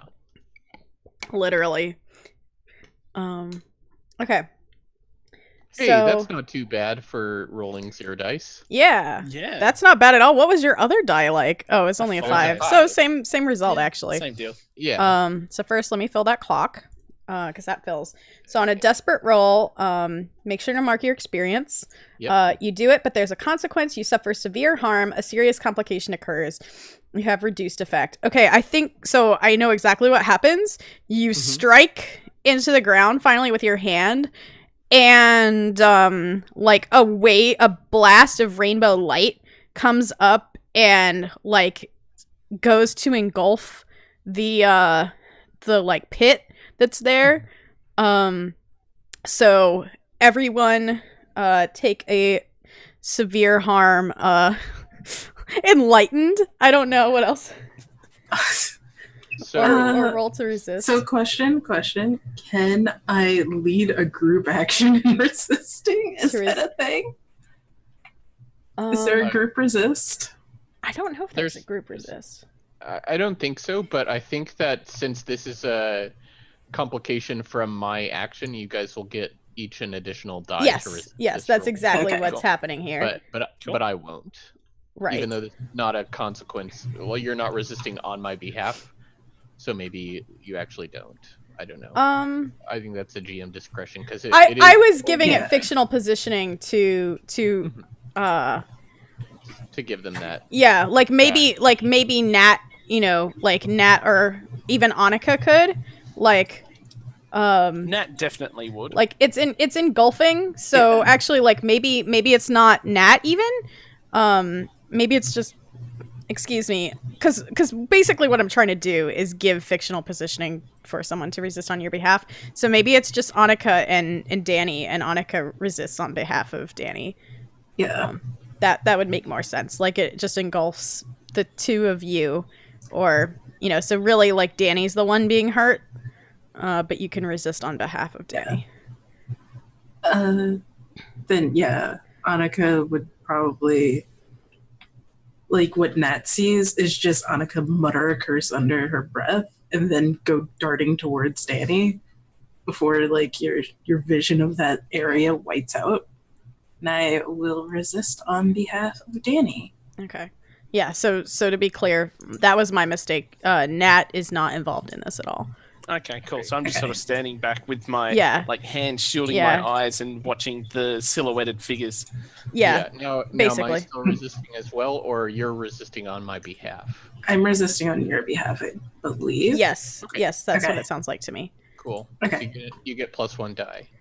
Right, that gives me 3. Let's go. Like your fists come up, your fists and armor come up and like. Yeah, I probably do like. Because you're still transcended, right? Yes. I do like either some kind of like jump over Danny, or like no, like these fists have to be longer than my arms. So maybe I just like run forward as fast as I can, grab Danny, throw her back, and then like they're try giant to throw up a fists. shield. Also, I think this might be your last. No. No, I've only made 2. Yeah. Okay. As long as you've been keeping track, because I haven't super been keeping track. It's like 1. I think. Yeah, that was an action. That should. I think I'm at 3. Okay. Or 3 with this being 4. Okay. All right. And one thing to do that can kind of game the system if you're running low on Transcendence is you can, because of the special ability I have, Annika can spend my link that I have with you to roll a die, and then you can use all the links that you have with me to roll that many dice to extend your Transcendence. Yeah, I was also just asking because of the recovery that you can make. That was more than why I was asking. Oh no, yeah, I just wanted to let them know that I saw that as a thing that you can do, because you can just spend your own links, but then you'll be rolling less die. But if you spend my link, then you can roll more dice, essentially, to get a better extended Transcendence. Yeah. So yeah, go ahead and roll. Just make a resistance roll.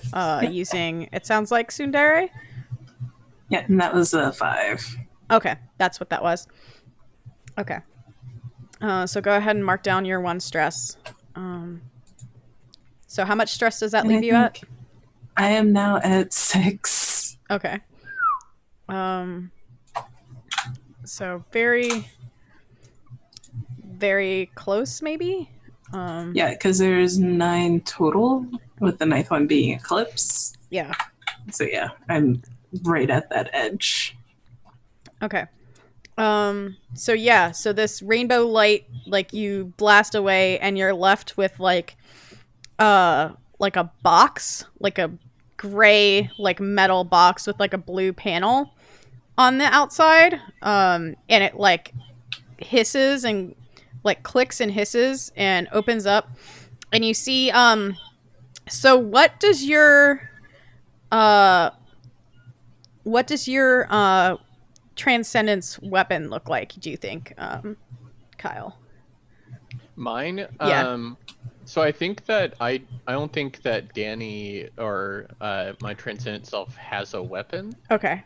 I think that like the image I had before, that their weapon is a series of masks. Oh, okay. Yeah, right. So I think there's like, so I guess describe to us what one of those masks looks like. I think that they're all like sort of, blank masks, but when that glow, and then when put on, they emulate the face of whoever Danny's like target is the wrong word, but I can't think of a better one. Right. Is, and they're able to use it to fully empathize with that person, so that they can, forgive them for what they've done and identify with how they became the way they are, and to give them their identities back. Okay. So I think there's like a mask, like, so it probably just looks like a normal mask then. Oops, sorry. Sitting in this box, and there's also like a silver disc with like a hollow space in the center and like a button on one side. And so that's what's in this box. Danny pushes the button. Okay. So I think we see Danny, but maybe like a little older, and like your eyes, like more circles under your eyes, and like a little rougher around the edges.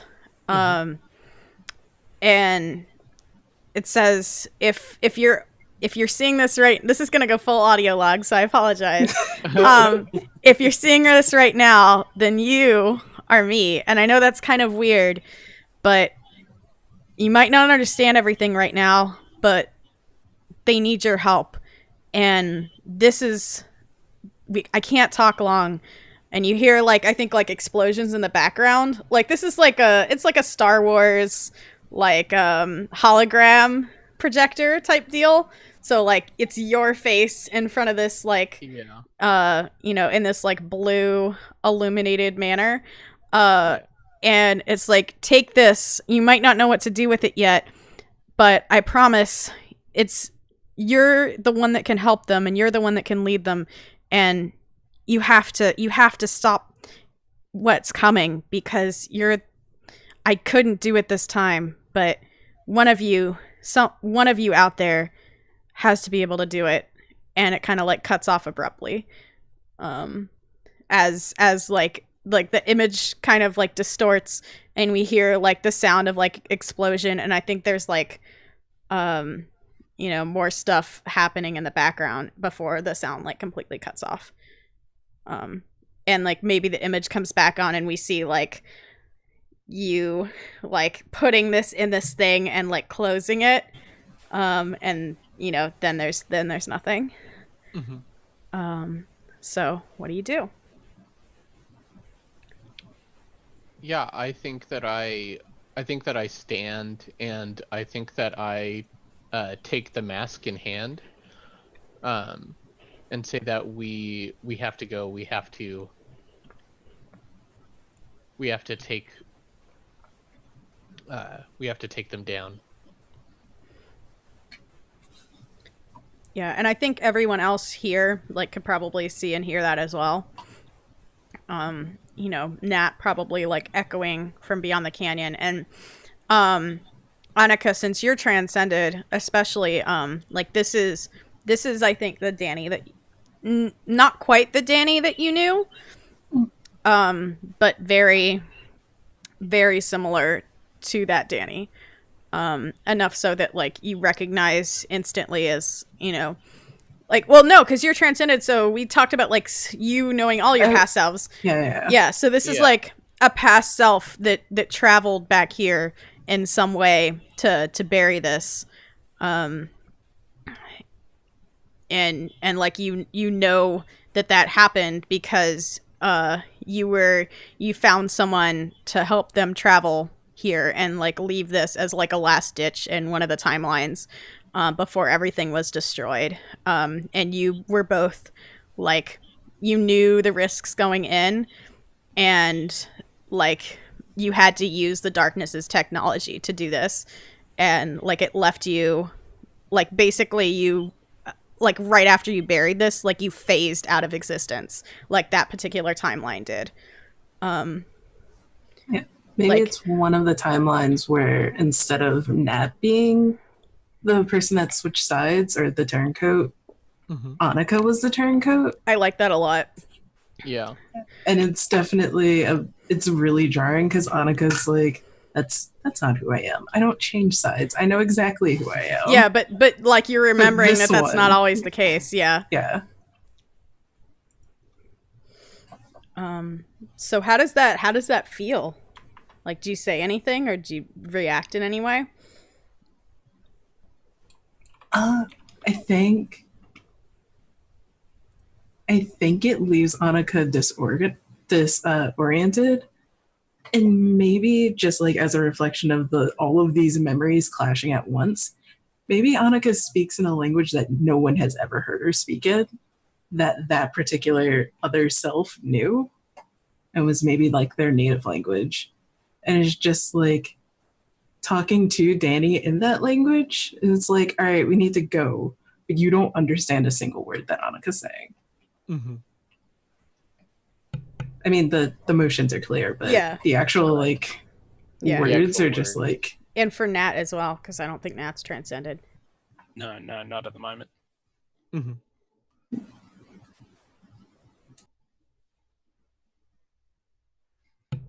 So how do you react to Annika essentially speaking in tongues apparently now? Well, I don't know mean, if it's tongue so much as like just Oh yeah, no, it's not, but an unrecognized, or I guess it would be it's the no- equivalent of someone like fluently speaking like Klingon or Dothraki. yeah, I'm almost thinking like thieves can't. Like Yeah. maybe like Yeah. there are sounds that you recognize, but like it's essentially nonsense. yeah, or like a Cockney rhyming Yeah. slang that you just don't quite get. Like, Yeah. the words are probably words that we know, but they don't make any sense with the context or with anything else they said. Yeah. Yeah. So, yeah, I mean, I think that Danny gives you a puzzled look, but you said that the hand motions that you made were pretty. Yeah, it's like, Yeah. come on, we let's go. Yeah, we have to go. But yeah, Danny gives you an odd look and like moves forward and like gives you a second odd look and then keeps going, mask in hand. Yeah. And I don't think Annika catches on that like, this is not normal talking. Yeah. And it's just like trying to shake off what felt like it was just like the hit that she took for Danny. And it's just like, yeah, I'll be fine once they're fine. It's all fine. I don't have anything to worry about. Everything is perfectly normal. As normal as it gets when you're a magical girl. Yeah. So is this like, so you motion to go, and I think like we pan out and see, you know, like all of this stuff that the dark, like, do you just leave? Do you leave, or are you gonna like, because there's still this whole area all around you. So Perhaps while they've been down there doing their thing, Nat's gone off to investigate stuff. okay. Okay. Because I know what Annika would do once investigating things are done. It's going to be to punch a corner, like foundation stone, and bring it all toppling down. John Yeah. Harper gave me the tools to actually punch a tower to death. So Well, John Harper and Andrew. as and well. Andrew. So yeah, I mean, like, what do you, I guess, narrate what you're trying to investigate, and I'll basically handle it as a bonus investigate the darkness roll. Yeah. So I think like we know that they were trying to excavate Danny's item of power. But yeah, I want to see if there's anything else going on with this site, because there was some mention of there was going to be like the housing for the people that were in the program. But it's definitely not housing, or like there's no housing yet. It looks It's more processing. yeah. Well, it's like science and also like You haven't been in any of the other buildings yet, but like what you have seen is mostly like scientific equipment. So Yeah. So perhaps it's trying to put a link between if they knew what Danny's item of power was and the fact that it can sort of, like take someone's like personhood and like be a reflection of it. yeah, But if they were trying to use it to pervert it. I think like your sword like pings at this point. And I think like you have additional data because you already did an analysis of like the computer system, and I think like is as if sensing that you're going to look for this. Like we see like a line ping up and like like a 3D thing, but it's like just instead of 3D it's a 2D like plane of paper, like a digital readout, and I think like it makes it clear that they don't know what they were looking for. Like they knew that there was something here, but they didn't know what they were looking for. I see. Yeah, cool. And a lot of this was like spent.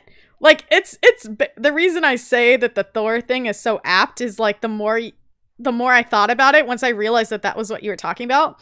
Like they've been studying like the energy readings and like doing a bunch of analysis, but they have like no idea what it actually does. And then you just walked in here like and picked it up. So I think it's very, very apt. Like they didn't know what they didn't know what they had, but they knew it was something important.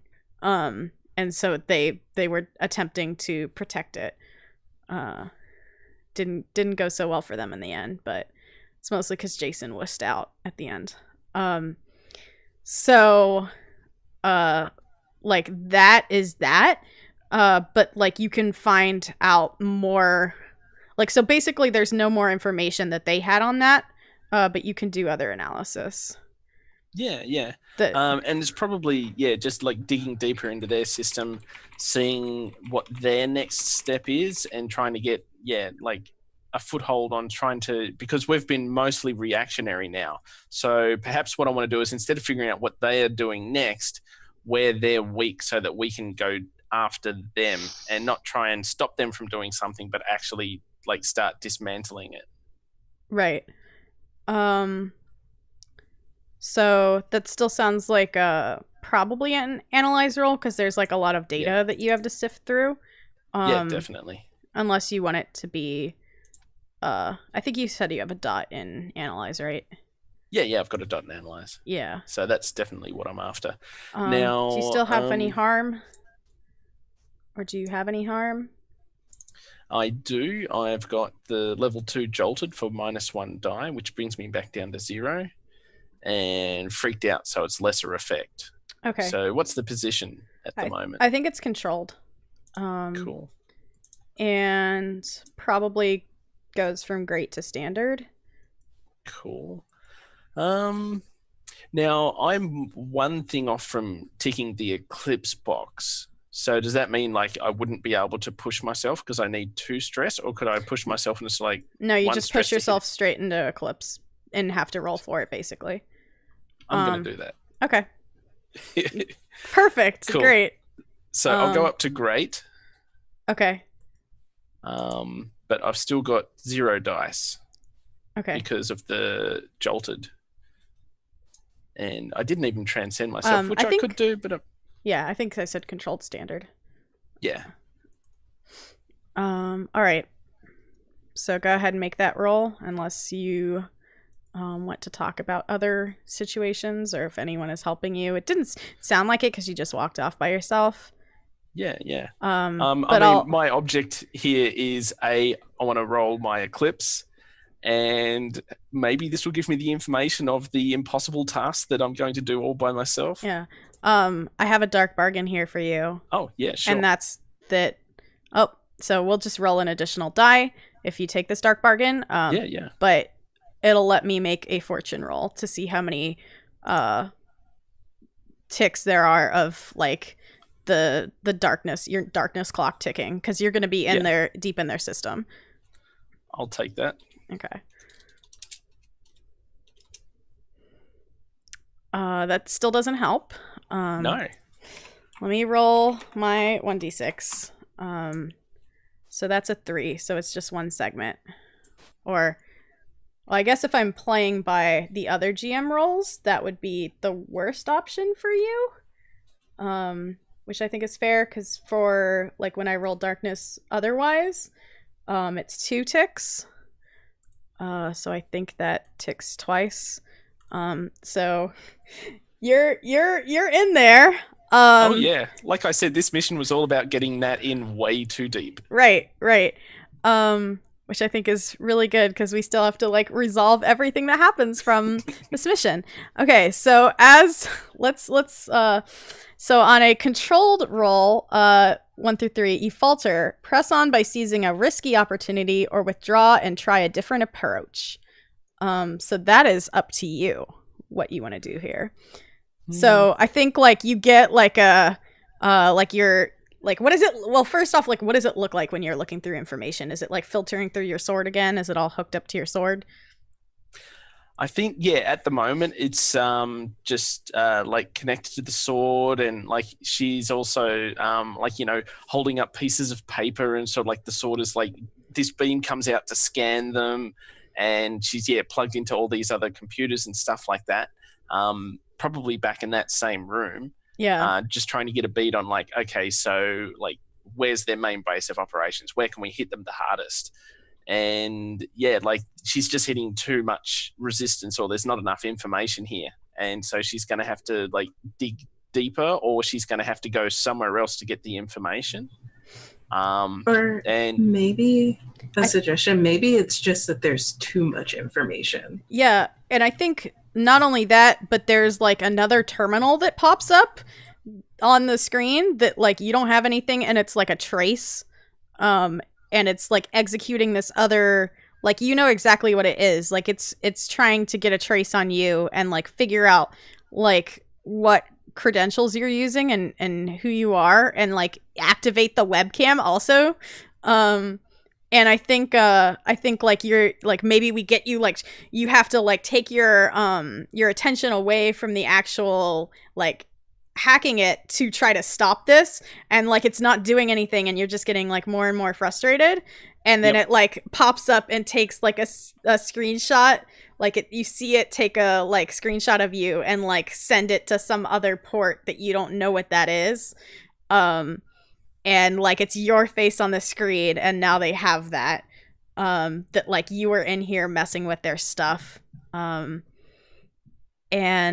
yeah, so I guess, like, once that's done, you can either take that risky opportunity or withdraw and try a different approach.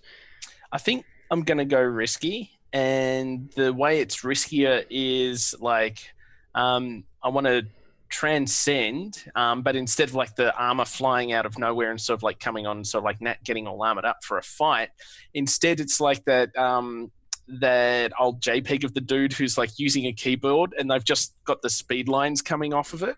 Like, it's like, the internet is just at hyperspeed. Oh my god. And, like, Nat just goes, like, just, like, full, hack the planet. Magical hacker. Yep. She's just going to magical hack, and she's probably getting cords out of her sword, and she's actually plugging them into herself now. And since you push yourself, so you're one past your eclipse, right? Yeah, so okay. I'm about to eclipse as well. No, there's an eclipse roll? Yes. So once you... Let me get there. Hold on. Eclipse. When you reach your stress maximum, you are in eclipse. Any amount of stress that exceeds your maximum causes you to roll for eclipse. This includes situations in which the character reaches and exceeds their maximum at the same time, which is what you did. Yeah. So anytime you take stress or harm while in eclipse, roll your lowest resistance. There might be abilities that can help you with that. It doesn't look like it. You can also, if someone was here with you, they could help you to keep from falling to eclipse. But it sounds like you're alone. I think so. Oh, geez. All right, go ahead and roll that lowest attribute. That's one die. I guess it's Wait, actually. Do you have something that can help out? Yeah, I can, because Nat's my rival. Yeah. Oh god. I think when Annika's gonna do is like it cuts back to like me and Danny struggling out of this pit. And I look around and I'm just like, where's Nat? And then there's probably like a moment of contemplation, like if I was Nat, where would I go? And it's like probably wherever the computers are to fucking hack the thing. Cause that's like Nat's big talent thing. That's what she does. Yeah. So you don't have the thing that lets you. Yeah, I would have to. No, not Your that rival one. sense is pinging. I think I have to. Yeah, I know that there's a way You have that this I can one's. actually use it. You have this one's mine, but it has to be when you're engaged with a foe. And they can. And I don't have the ask a free question, so I'd have to like gather information. Yeah. And then I can ask like, where's my rival? Yeah. But you can't just switch with them. So you could like, if you want to, because Nat's been doing this for a while, so I think you do have fictional positioning to have like figured out that she's no longer with you. And like we get like a flash cut. Also, you could, I don't think anyone's done a flashback in any of this. No. So maybe the flashback is figuring out where Nat is. Okay, I can see that. That determines like how long it takes me to actually get there. Yeah. Yeah. So that's like what, 2, 3. Okay. 1 stress. Let me read out the flashback rules for the benefit of us and the audience. Flashbacks. You may find yourself in situations during missions where you hit some difficulty that you feel your character would have planned or prepared for. It might be that we flash back to some detail of your investigations or see the character packing a needed object. When you describe a flashback, the MC will tell you how much stress it costs. Obvious preparations and simple tasks are 0 stress. Anything more complicated than that is going to be between 1 and 3 stress at the MC's discretion. I think it's still going to be an action, but I think it's 0 stress. Okay. Because, like, you have a rival sense. Yeah. So I think fictionally, like, it makes sense. Yeah. And then if it's my rival sense, it would probably be with Defy. Just because it almost, I feel like the... Oh, go ahead. I was going to say, I would think that it was like, oh, you realize she's gone, I have to find her. But it's up to you. Yeah, I think it's less that Annika's going to go like searching the way like you would logically search for someone. Mm-hmm. Annika's instead going to be like, there's only like one other room in here that has a bunch of like computers and equipment that I've been through. So I'm gonna go to that room. I'm gonna assume Nat is there, and I'm just, I don't know, going to fight Nat, I guess? Or try to knock some sense into Nat? So would it Defy or Express? I have a dot and express and like 3 in Defy. Okay. Well, Excuse me. So I guess it's just... but well, like, is okay. the goal to fight? Are you? it Yeah. would Also, be like, are to you? like knock sense into Nat.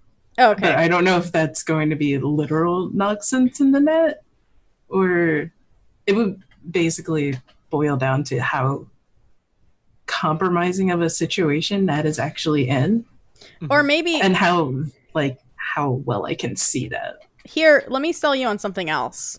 So if Yeah. we're doing a flashback, even though it costs 0 stress, like maybe you talked to Nat like before the mission and gave her some kind of pep talk, because it seems like that might make more sense than just like trying to figure out and like engineer a situation where you run in and Nat's already like deep in the code and transcending. Yeah. So like maybe you help by having talked to her before, so you don't even have to physically be there, but like she could remember this like conversation that you had. What do you think about that? Okay. I think Wait, do I not have any links? I don't have any links with anyone? Oh, You should have That some. sounds wrong. hold on. You have 2 links with me, Yeah. and you have 1 remaining link that Yeah. you can spend on me, anyways. Nat has 3 links with Annika. Okay. So yeah, you should have. Oh wait, no, that's old. Sorry. I think I've spent all my links with Annika, and this mission I've spent my 2 links I had with Danny. So I'm at Yeah. 0 links. Before, after I- last session, I had 0. Yeah. After last session, during when we had downtime. No, the last mission. Oh yeah. last- Yeah. After the last mission, I Dan- had 0. so Danny, I so don't- I Danny, gave you 2 links, yeah, and you Okay. gave me 2 links. So you have 1 link from me remaining, and then you should have 2 links with me. Okay. yeah. So I 'cause- have 2, I guess. And I know I didn't get a chance to social link with that at all. No, And Nat can't social link, so Also that. yeah. because I'm a jerk. So I think yeah, at some point using probably Express, I'm trying to impress upon that it's all right, so here's the plan, we need to go in, we need to do this quickly. There's probably a flashback to how the plan was supposed to go down.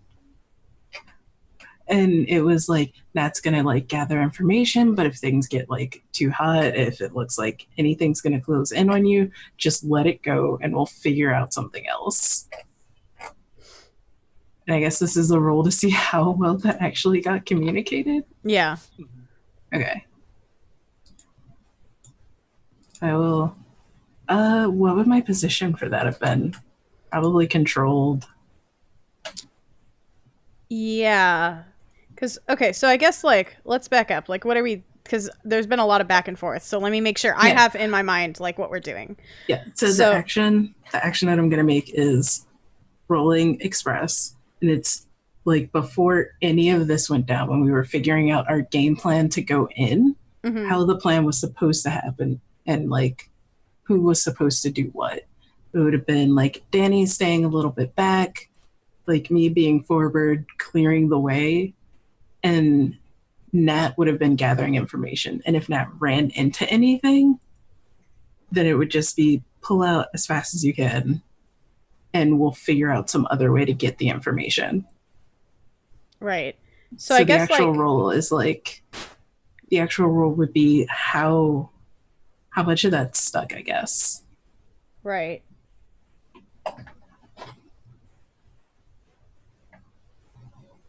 So based on that, I guess based on that, what would that give Nat is my question.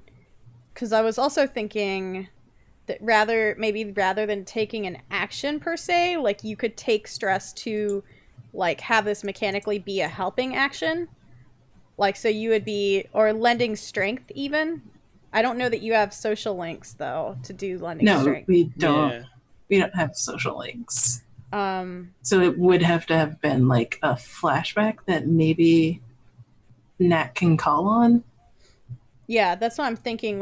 It would give you fictional positioning to be help, basically a Deus Ex Machina, helping Nat. If you want to just take stress, I don't know that it needs to be a role even now that I'm thinking about it.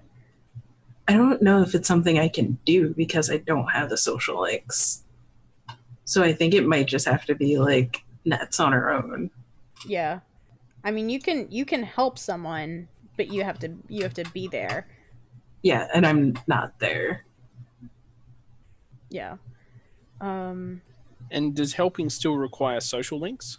It requires stress. You need Yeah. social. Okay. Helping when you're in the same room / scene, you can do Right. that with just stress. But social links, you can not spend stress and not have to be there. Yeah. Right. So I don't know Like, that it would. I mean, could we use the flashback to justify sort of Annika's giving the good advice, and that's yeah, okay, no, I'm I'm going to do my own thing.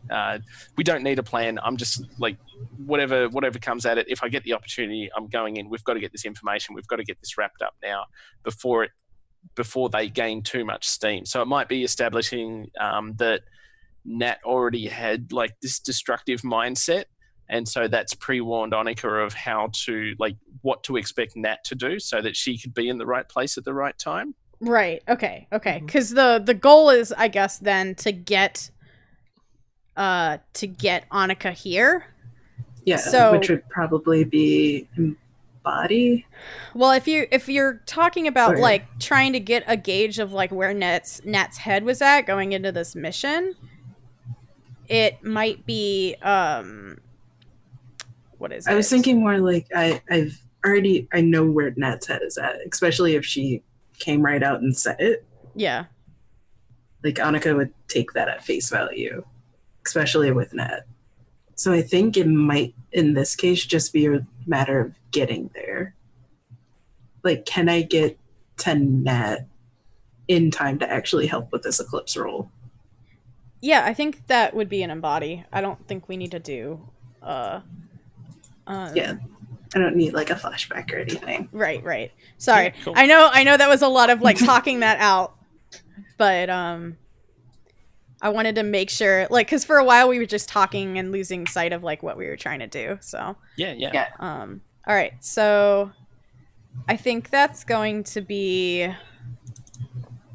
either risky or maybe desperate, because like it's like you have a vague idea of where she is, but it's like, can you get there in time?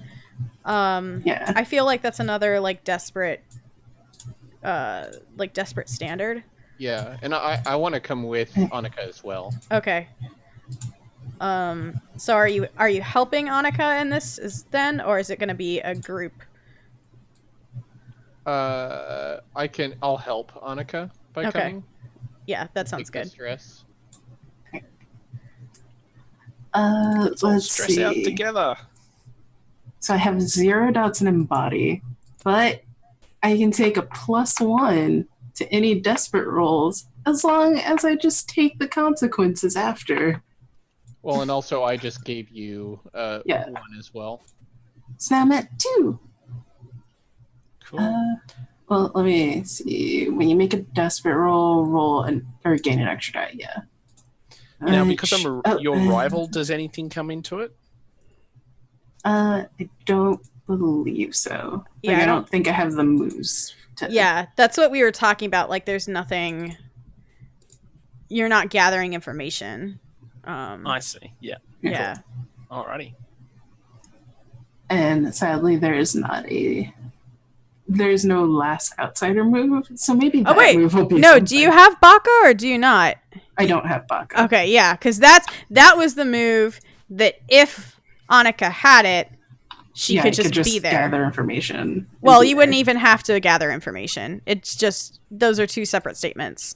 If your rival is about to die or fall to darkness, you can choose to be there and resist those consequences. Yeah. Yeah. I picked Reckless because I wanted the +1 die, which is good because I think, is it level 1 harm means less effect? Hold on. I've got to put in roll all over again. Okay. Desperate. Limited, so I will push myself, bump it up to standard. Yeah. And 2 dice. Okay. All right. So you do it, so on a desperate roll, you do it, but there's a consequence. You suffer severe harm. A serious complication occurs. You have reduced effect. So did the effect get bumped down? Is that what you said? I pushed myself to bump it back up. Okay. So because it would have been I have level 1 harm, so that reduces the effect. It would have made it desperate limited. I spent stress to make it desperate standard again. Right. So this would move it back down to desperate limited. Yeah. I'm like, so I don't think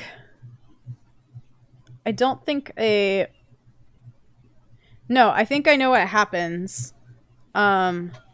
So you get there, and there's a complication. I think, like we like the whole scene with like Nat being there on the computer and having the screenshot taken. I think there's also like a grainy image of Annika in the background as well. So I'm also gonna put 2 ticks on your Annika can't hide clock. I think that's the complication. Okay. So you get there and you see Nat just like completely, I think like Nat's eyes are starting to glow a little blue, and she looks pretty, like there's starting to be like almost a shimmering haze that's coming over her, because you're still transcended, so like you can see that this is the darkness at work. Yeah. Then I am going to rip out all of the cables. Okay, so basically this is you assisting with the fall to darkness roll, right? Yeah. Okay. Yeah. All right. Now, fall to darkness, does that worry about the position or Nope. effect? Nope. Cool. And you just roll your lowest resistance? Right. But Which is 1.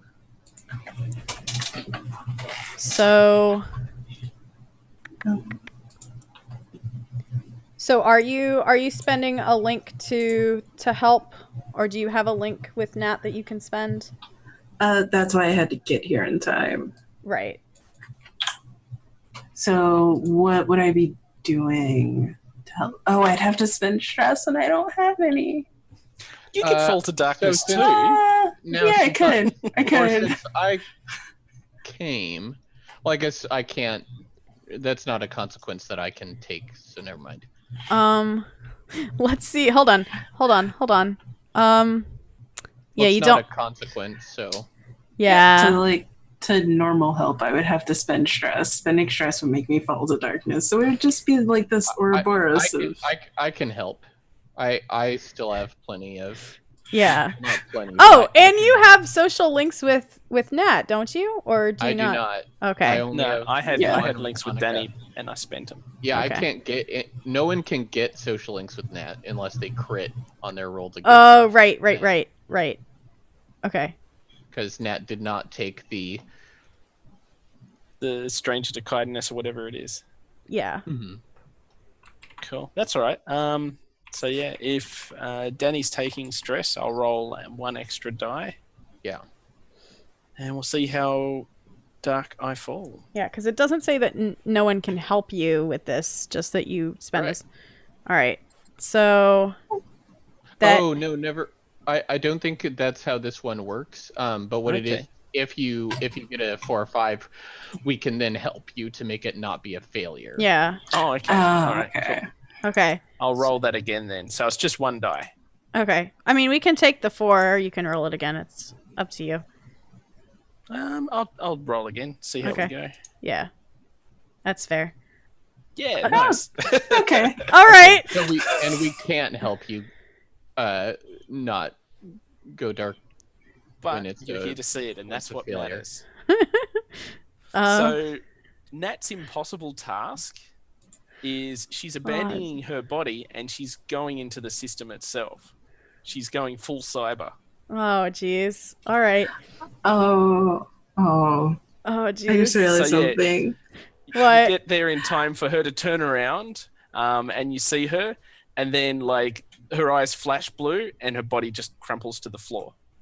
Yeah, and Anako's just going to rip out the cables anyway. Because Oh, no. obviously that's how you stop this. Oh no! Trapped in love cyberspace, a light novel.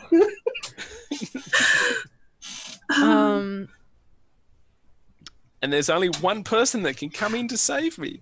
Yeah. Oh Christ. Yeah. So does this mean you're just floating around the internet? Just Well, don't float I'm either into any floating porn. around the internet in general, or I'm floating around inside the Wellspring computer system. You know which what is though? a hostile environment. You can manifest yourself physically as hard light. Is a thing that's how you take physical form now. In darkness. In addition to, now that you're in darkness, you play into your darkness prompt. Instead of accumulating stress, you erase it from your sheet entirely.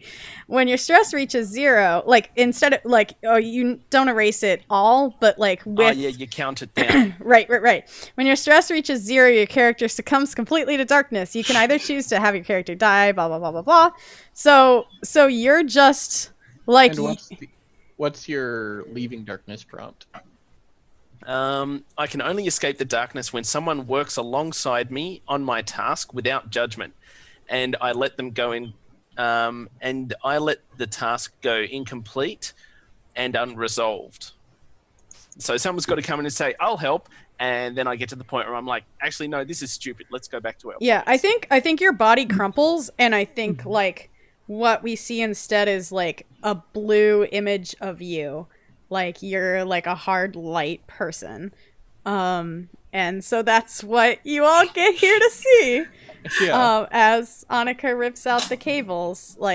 This manifests, I think, just before that happens. So I think with that we'll take a break and Yeah. All right. Yeah, it's fine. Everything's fine.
One for me, one for me. This time I really feel like... All right. Welcome back to Girl by Moonlight. Things are completely fine and everyone's okay. Yeah. I'm your host, Quantum Dot, aka Mikey. I'm joined by Mads, Adrian, and Kyle. And before we took a break, things actually were not okay, and they very much went apeshit. Nat fell to darkness.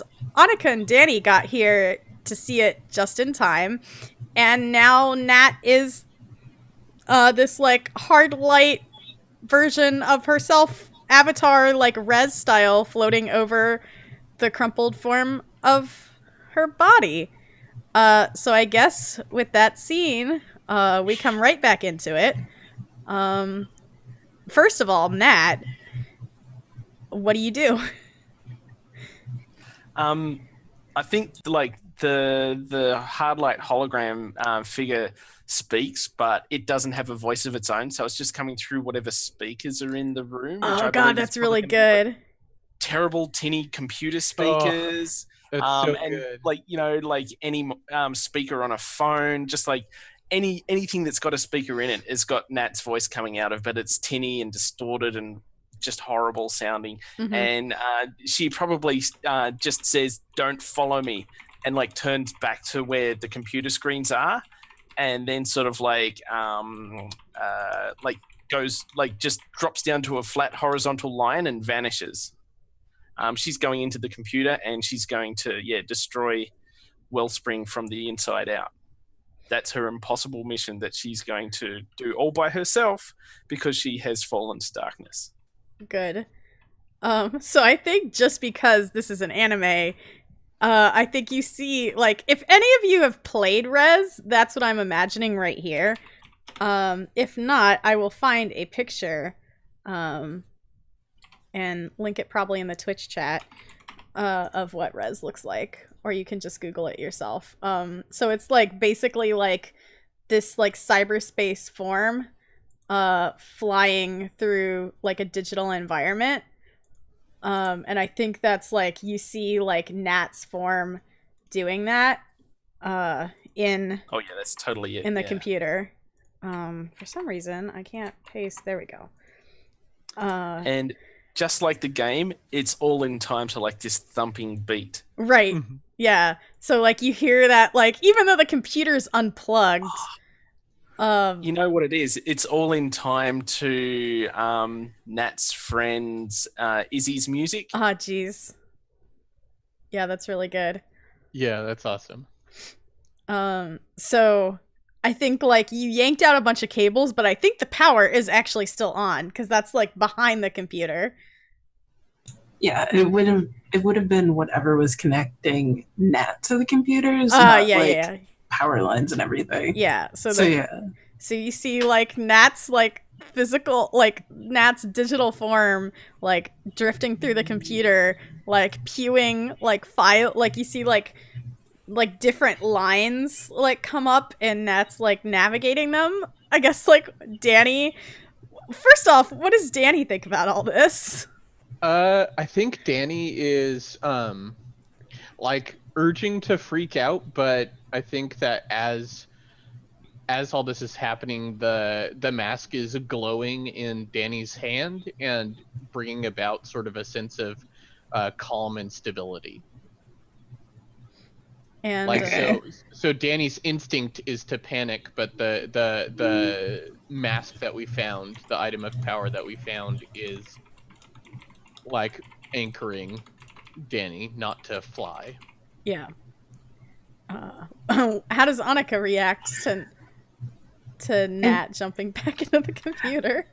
I think Annika's, like, blankly looking from, like, Nat's crumpled body to, like, the computer that Nat jumped into, to Danny, back to Nat's body, and it's just, like, gears, like, running in overdrive. It's like, I'm not really sure what to do with this situation or how to solve any of this. I don't know what's happening. I don't know. And maybe Annika like starts to pick up Nat's body and then like gently puts her down in a chair and then like goes to toss her over her shoulder again, then puts her down, and it's just like, we really need to leave. But And we yeah, can't. when we get to see Nat's face, her eyes are open, but they're just completely blank. Yeah. Like there's no pupil or iris. Yeah, I think Annika, since she's transcended, you do see the like code going past it. But it's like faint and dim. Like, but otherwise, yeah. Like I think we see, rather than have like the whole scleroless thing, I think her pupils are blank, but there's like code going over it, the top of it. Yeah, that looks good. Yeah. And I think you can see, like, you know, like Symmetra's tether. Mm-hmm. I think only Annika can see this, but I think there's like a Symmetra tether between like this hard light tether between Nat's body and the computer now. Okay. And I think maybe in this like pick her up, put her down thing, Annika notices that and is like, okay, we can't leave. We can't leave, and I can't keep doing this much longer. So you need to figure something out now. Oh god, like she's going into panic mode. Yeah, so I think that there's a computer in this room, right? Yeah. Like other than the one that you're seeing, like another computer that's not the one that Nat's on. No, I want to get on the one that Nat's on. Yeah. Like move Nat aside because she's slumped in a chair. Yeah, I think her body's just on like the ground now. Chair. Yeah. Oh, I was picturing like in a rolly chair, so okay. Annika just like scoots her over. Okay. And I assume there's like another chair, and if not, Danny just gets on their knees. But I think that I'm gonna get on the terminal, and there's probably another chair. Yeah. Like Danny's a young teen interning at a tech company. Danny knows how to like open up a command prompt and like send word to the operating system that Danny now believes is Nat. Yeah. I think like you just, rather than like a desktop, you just have this image, this full screen image of Nat doing this thing. And I bet like the Transcendence and the Eclipse are both actual meters on the screen. Oh like god. Nice. Yeah. So I'm going to send word to Nat that that I can help fix whatever needs to be fixed. That it's something I do at work, and I know how to fix it if they can help me. Yeah. Before you do that though, Nat, go ahead and roll me a analyze action. Position and effect don't matter. I'm gonna handle because you're in the system. It's more just like a fortune roll. I want to see like if you get any information, or like how much information you get. All right. Let's see here. So I think I've got 1 dot in analyze standard. And what's the position? It doesn't matter. It's just basically a fortune roll. Oh, okay, cool. Yep. Yeah, position and effect don't matter. Okay, so 1 die.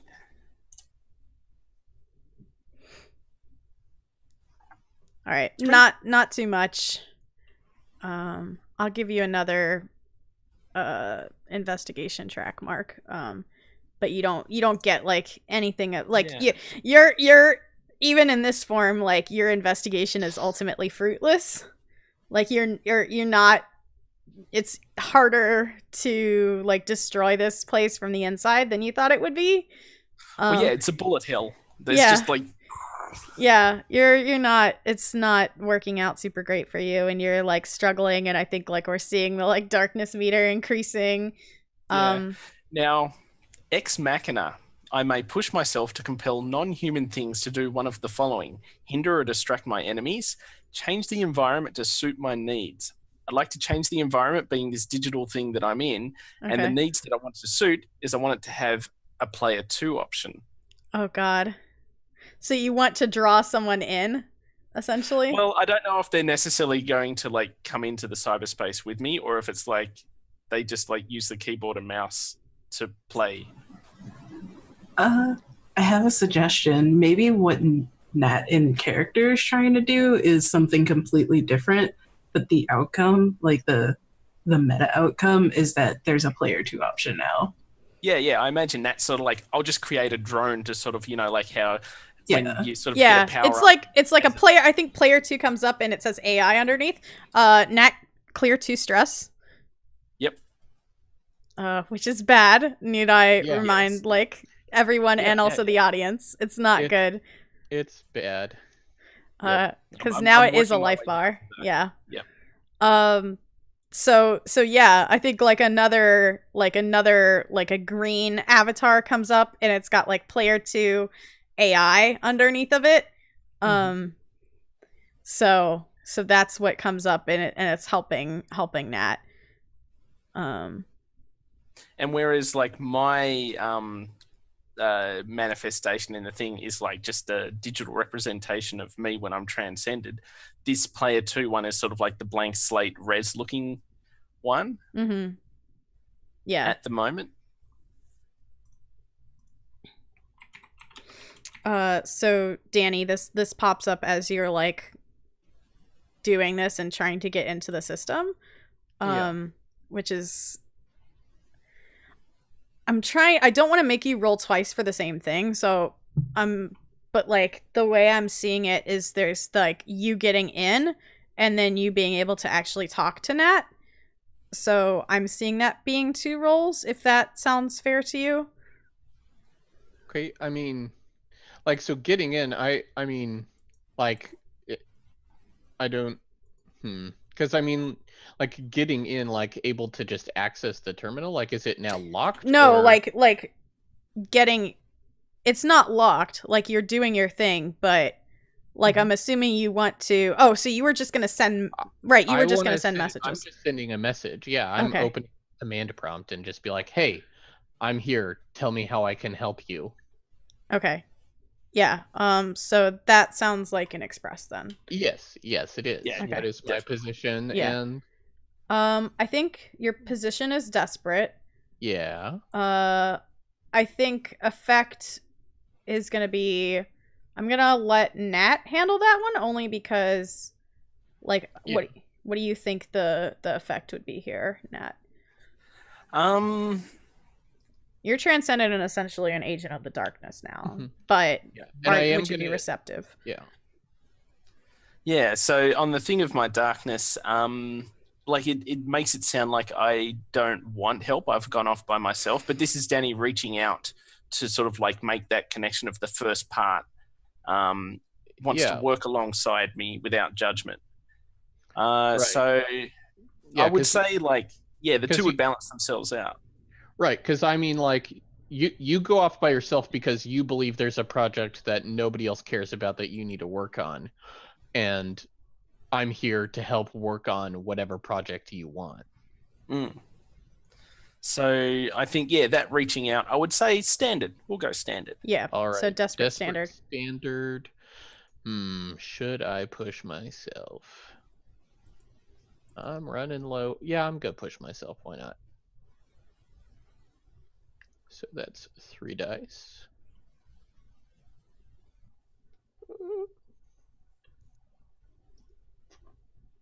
Okay. A 5.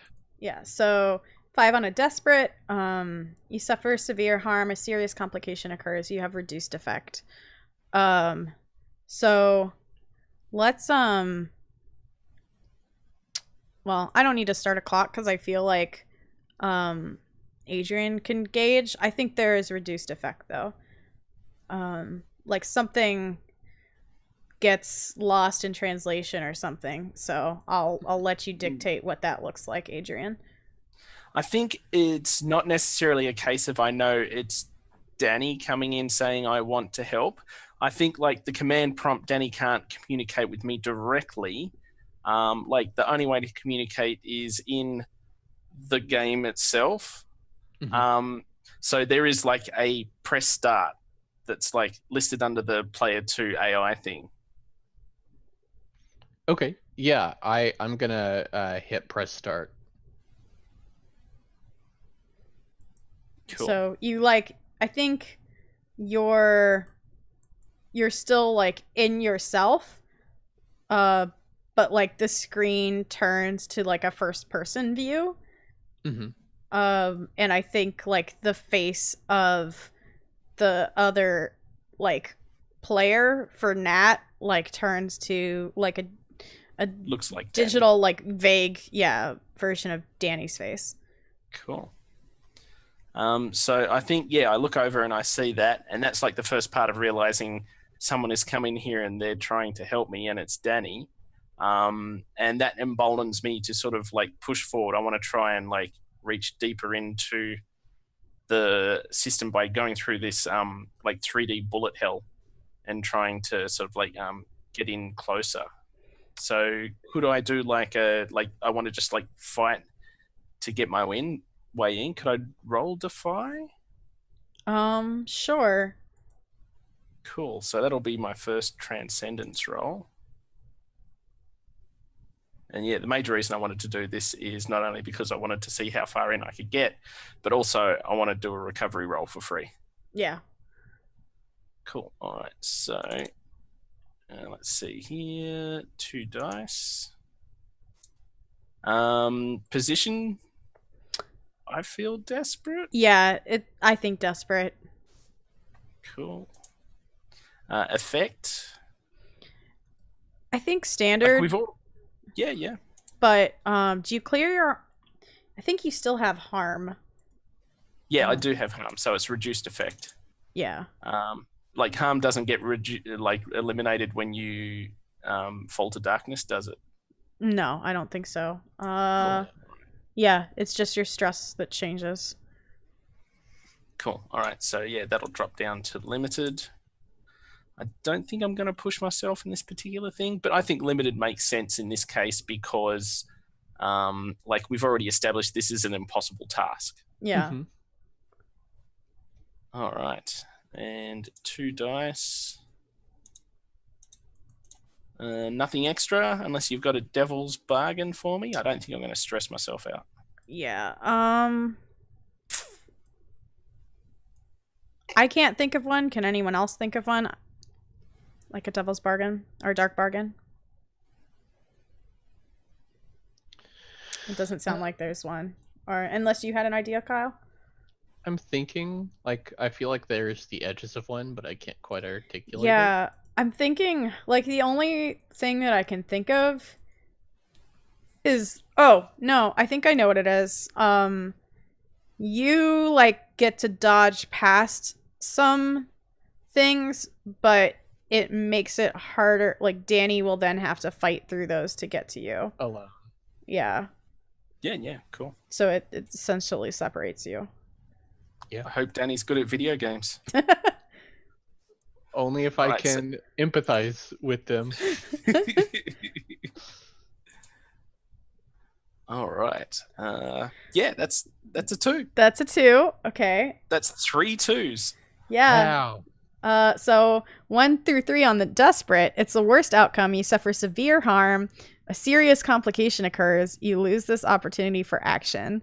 Now, do I have the ability to take that instead, or are you already too far ahead of me? I think it sounds like no because of the dark bargain. Like if the dark bargain hadn't happened, you could have.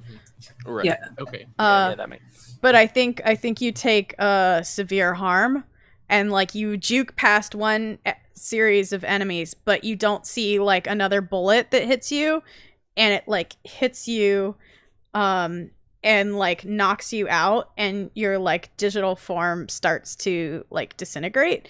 So take the severe harm resed. Nice, I like it. So I think severe harm, unless you want to resist, which you can, but that would continue to decrease your stress. Yes. Although you are transcended, so I guess you have your special armor. That's true. I could use my special armor. Or just regular armor, sorry. Special armor. Regular armor. Yeah. And that just bumps it down? Yes. Cool. I think. I will spend my armor to take res down to a level 2 instead of a level 3. Because I think armor just works as a resistance, doesn't it? Or am I forgetting? Yeah, yeah, armor is a without taking any resistance. stress. Yeah. And without rolling. Right. Right. So it would move down to level 2. Awesome. And as a recovery roll, does that count as one tick on the recovery clock? Yes, I believe so. Cool. All right. Yeah, now, I mean, I'm unclear as to what it takes for figuring out whether or not I let the task go incomplete and unresolved. Like, is that something that I, as the player, decide for the character, or do we have to have some sort of like mechanical breaking point where I go to that? Or I think it's like you agree to leave it.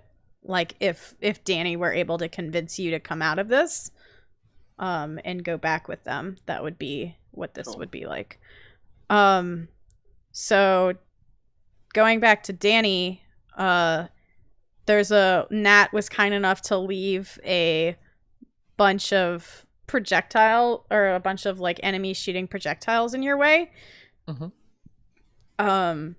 So you can either juke around them with Embody or maybe fight them with Defy. It's up to you. How you Well, want. I have 0 dice in both of those things, so let's figure out what I can do. Can I talk 'Cause- to the monsters? Yeah, can I forgive them?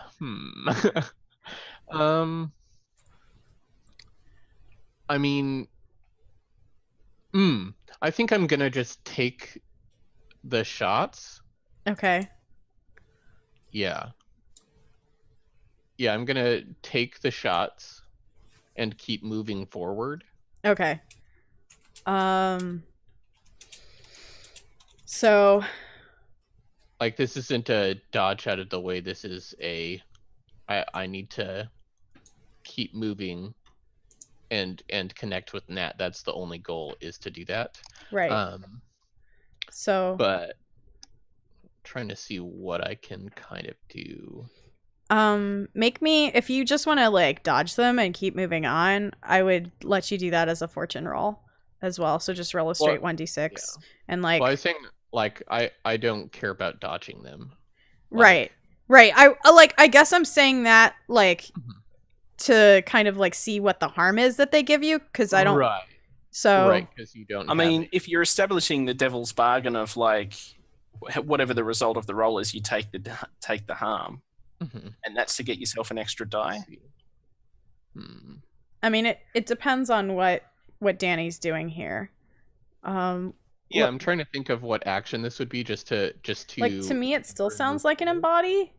I guess, like, embody is when you move with grace and embody ideals, you might leap across a gap, you might act in accordance with others' expectations. I think I'm defying, though, like, Okay. even though I'm not like fighting them. Yeah, you're going head on. Yeah. Yeah, I'm mustering my courage and facing opposition head on. Okay. What's the description for forgive? Forgive is when you forgive, you show that you care for someone else despite a mistake they made. You might offer a chance for reconciliation to a friend that wronged you. You might embrace a monster that was once human in the hopes they might be human again. You could try to offer an olive branch to someone to gauge their feelings. So if the computer system was once human, I could maybe try and forgive it. Yeah, I don't think if it's a case of like you're ignoring the enemy to reach out to Nat and say, Nat, I know you've been lost, but like I forgive you. Because that is what I'm trying to do. I'm trying to move forward through this blockade to forgive Nat. Okay. So if this just acts as a deterrent in there and makes it more difficult, I'm cool with that. Yeah, I like that result better, because I don't want to have to make you roll twice for what's essentially the same thing. Yeah. So. And if you do the dark bargain thing of like, because you're reaching out to Nat and ignoring the threat, and you're so like, I'll take the harm if I like get to reach out to Nat, does that give an extra die? Yeah, I think it so. would give an extra die, or at least boost the position, or I mean the. Yeah, well, it would. Yeah, effect. it's the same as pushing yourself. Yeah. Um, Because I can't push myself again. right.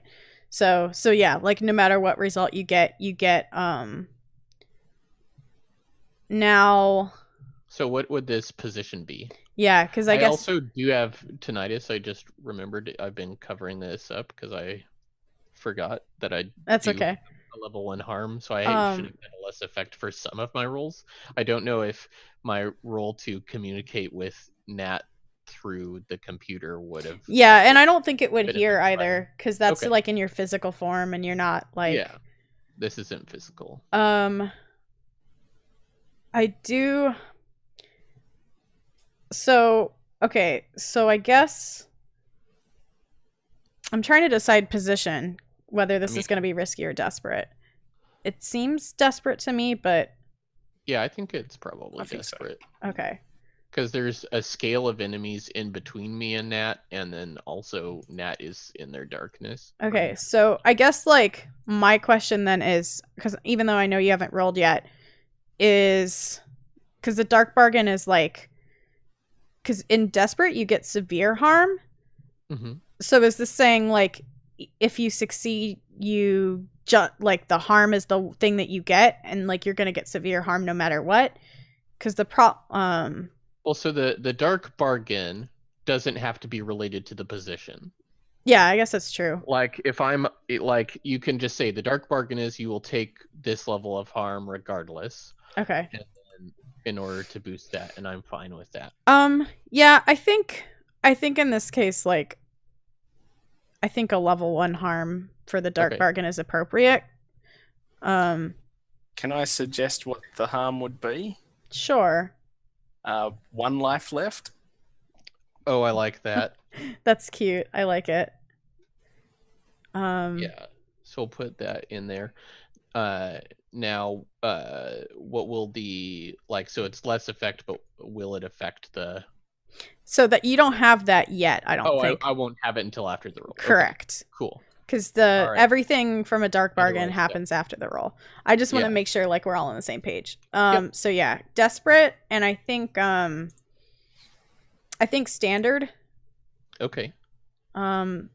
Which would be I'm gonna use, it's not gonna get bumped down. Bargain to put it to great. Okay.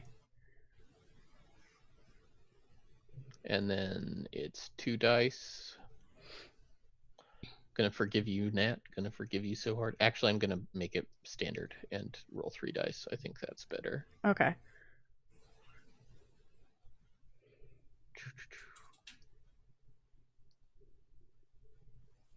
And if someone has a social link with me, they can spend it to help me. I'm all out. Right, but I think Annika has one with me. Yeah, I do. And I'm about to run out of transcendence and also stress out. So I think I will use I'll use one of the social links. Okay. And to help you, and it's actually, if you want to go ahead and see if you can stick with transcendence, you can use my social link first to roll 2 dice to see how many extra rolls you get. Okay. And then you can spend your link to help me. Yeah. All right, I will do that. Okay, so I will leave it at great and roll 3 dice. Wait, what would I be rolling? So you roll a number of dice equal to the number of social links you have with me, which is 2 currently, correct? Yeah. Yeah. This is for extend transcendence, right? Yeah. And using my special ability, believe in me. Okay, so I roll 2d6. I don't know what the 4 does. Does that mean I have 4 more? You get 2 more turns of 2 more transcendence rolls. Or wait, no, it's a 1 and a 3. So I think I get 1. Oh, You get one extra transcendence roll. Yeah. Okay. And then now you spend your social link on me, and now I have 3 dice and a great effect.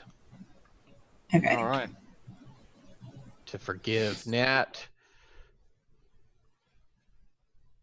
Yeah. High five. All right. So. Wow.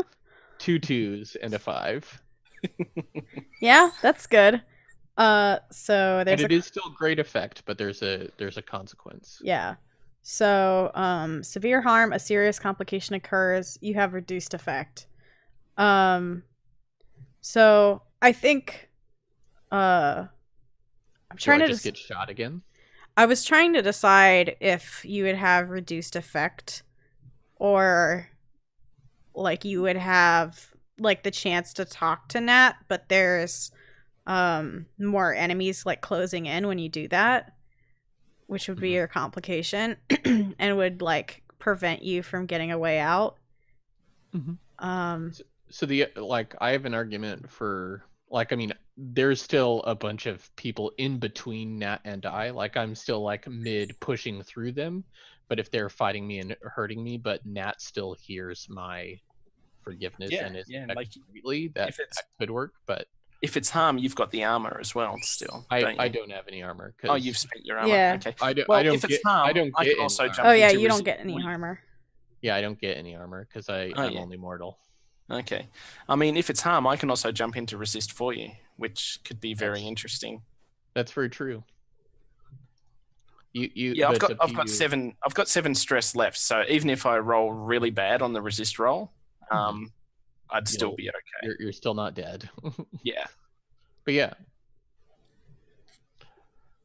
So I think so you're arguing for the severe harm? Is that what you're doing or That's what I was arguing for, but you can choose. Like, okay, because like the thing with that is like then you wouldn't be able to do anything.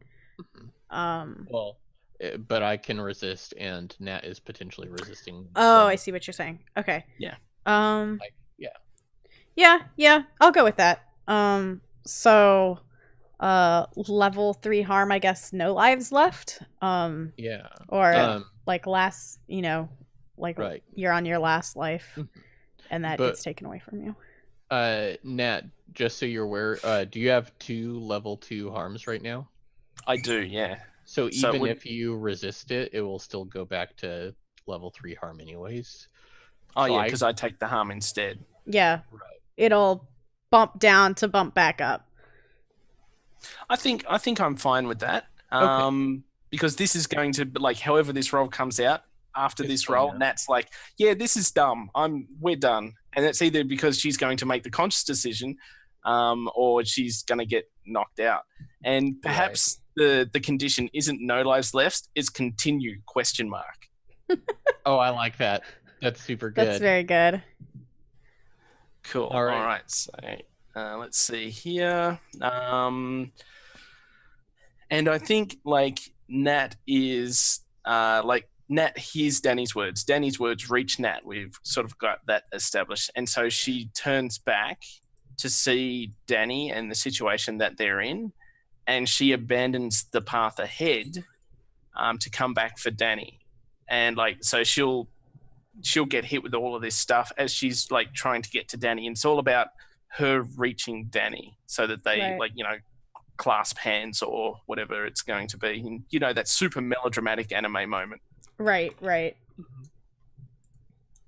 So it's a resist. So effect and what's the name don't matter. 1 die. Now is it -1 die because of my level 2 harms? So what are your that level only 2? for action rolls? That's only for action rolls. Yeah. If this is a resistance, then it's not. Okay, cool. That was just 1. No extras. Hey. Nice. Cool. So I don't So take any extra stress. That was your resistance.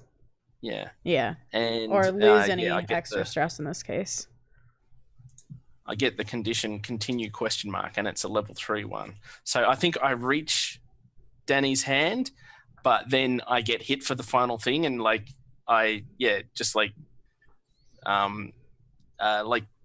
Danny gets kicked out of the thing, and like I seem to disappear from the thing, and like the video game thing closes down because Nat's given up. But we don't necessarily know where Nat is at the moment. She's just a comatose body. Right. So I mean, now level 3 doesn't mean you're unconscious, by the way. Okay. Yeah, it just means you need help. Yeah, you always need help to make any kind of roll. Right. But Yeah. also, if Nat is somewhere where no one can help her, Nat can't Right. roll. Yeah. Right. So are you knocked out and into your body, or? I think that's up to Mikey. I think I'm definitely not able to act in the game anymore, but whether I'm in my body or just floating loose and something needs to be done to anchor me back to my body. I think you're floating loose because I don't Okay. think with you having a severe harm that you can like that's the form that you're in right now. There's not Okay. a Yeah. strong enough pull backwards. But now I do have some questions. So, but Nat has left her darkest self, correct? Yes. And So- because she abandoned the path, Okay. because I helped without So- judgment. Perhaps, that the severe harm is continue ? Disembodied. Mhm. All right, and then the other question I have is, did I trigger my only mortal move to become? So that's when you can only you can save one of your friends from fatal harm or severe consequence, and you succeed. You can lose this move. And gain Hero's Destiny. I And think I did just save her from her darkest self, where she was going to just die. She was going to stress out till she died. I think if I you think it will be like you might fulfill it once you actually get Nat back. Yeah, into I was her going to body. say Okay. you have the opportunity here to go back in, Okay. and I Mhm. think if you make And that find decision, then you would transcend. Okay.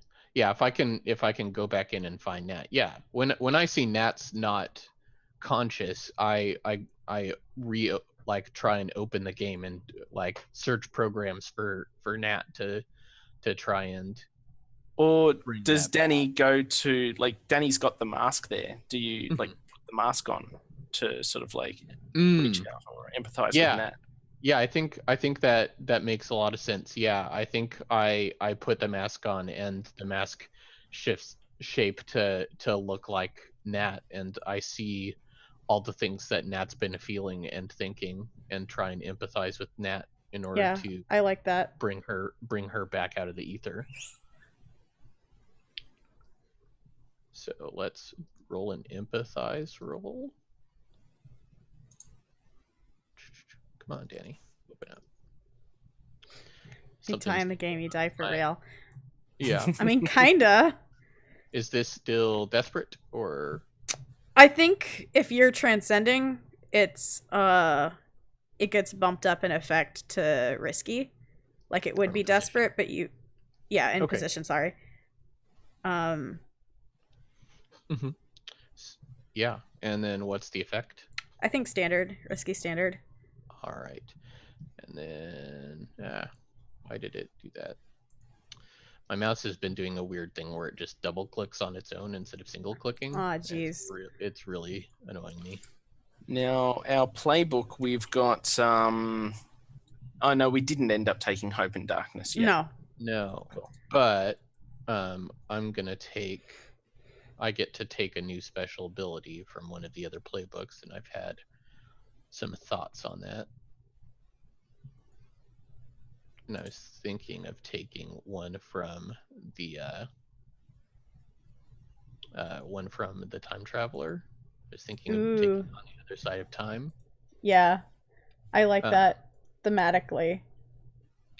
Yeah, and so yeah, actually, I don't think I'll need to roll because you I wanna- can pull someone out of the flow of time. Yeah. remove Do you want to them from harm's way. read to us what that Yeah, is so for the on- benefit of? Yeah, on the other side of time, you can push yourself to do one of the following: suddenly appear next to your enemy ready to strike, or pull someone out of the flow of time, removing them from harm's way. And I think that what basically happens is when Danny transcends, they see both Nat's body and where Nat is in the ether, and sees the tether, and can basically pull that tether to put Nat back into their own body Yeah, I think so. out of the flow of time so that Nat can recover and reconstitute. I think what we actually see you doing is like you reach your hand into the computer screen and you like are pulling out data, and like at first it just looks like streams of data and like this weird like cipher that we've talked about, but like as you start pulling, like what the strings like coalesce to is like memories and like conversations that you've had in the past and like in other timelines, and as you keep pulling, like it resolves into a person, and you're pulling and pulling, and then you have like Nat essentially in your arms.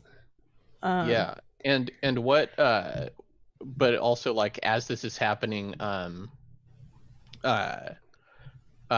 Danny begins to transcend, and what it looks like is they grow taller and begin being cloaked in sort of wispy black gown, and their arms and neck and face begin like just turning into like armored metal, and they grow additional arms out of their sides till there's 6, each holding a glowing mask. And there's just a like blank face over Danny's, and it's all like piped with glowing white neon. There's a image for reference on my little note, my unlikely hero note, if you want to pull that up. I'll pull it up. It's pretty awesome. Yeah, it's really good. So point of order though, you did have to push yourself to do that, so I think you're at your eclipse. I will have to roll for eclipse to pull. Yes. I think you had, so it's 2 to push yourself. So you're at eclipse. You haven't. Yeah, I'm at eclipse. My next stress will put me correct. Roll. Correct. Yeah. So you don't have to roll quite yet, but you're very close. So yeah, so do you put Danny's self back in, or sorry, do you put Nat's self back in her body? Yeah. For sure I do. Okay. So I think you're still unconscious though, or very I think Nat is very like, maybe you're like very weakly conscious because you still have all of that harm. Yeah. So the continued disembodied one, I'm not disembodied anymore, but I still have level 3 harm, don't I? Yeah. I have to recover before that can be reduced. Yeah, for sure. Cool. So Annika, this is happening. Danny has just transcended, and is the figure that you knew them as. What are you doing as all of this is happening? All right, I think it's a lot of like pacing back and forth and waiting, because like Annika doesn't have the playbook to deal with this. So it's like letting Danny do like the heavy lifting. Also, Danny should be, because Danny's the leader. This is what their job is supposed to be in the first place. So it's like pacing and waiting, and as soon as Nat is back in their body, it's like hike over her shoulder, is like, all right, let's go. Now we need to go. Yeah. And Danny agrees and says, once we leave, you must collapse this place. It's like, yeah, duh. Obviously, that's. Hello. I don't think Annika says like the hello part, but it's just definitely just like, yeah, and probably is just like leading the way out. Yeah. I think you can just leave. Yeah. And I guess my last transcendence thing would be punching down a building.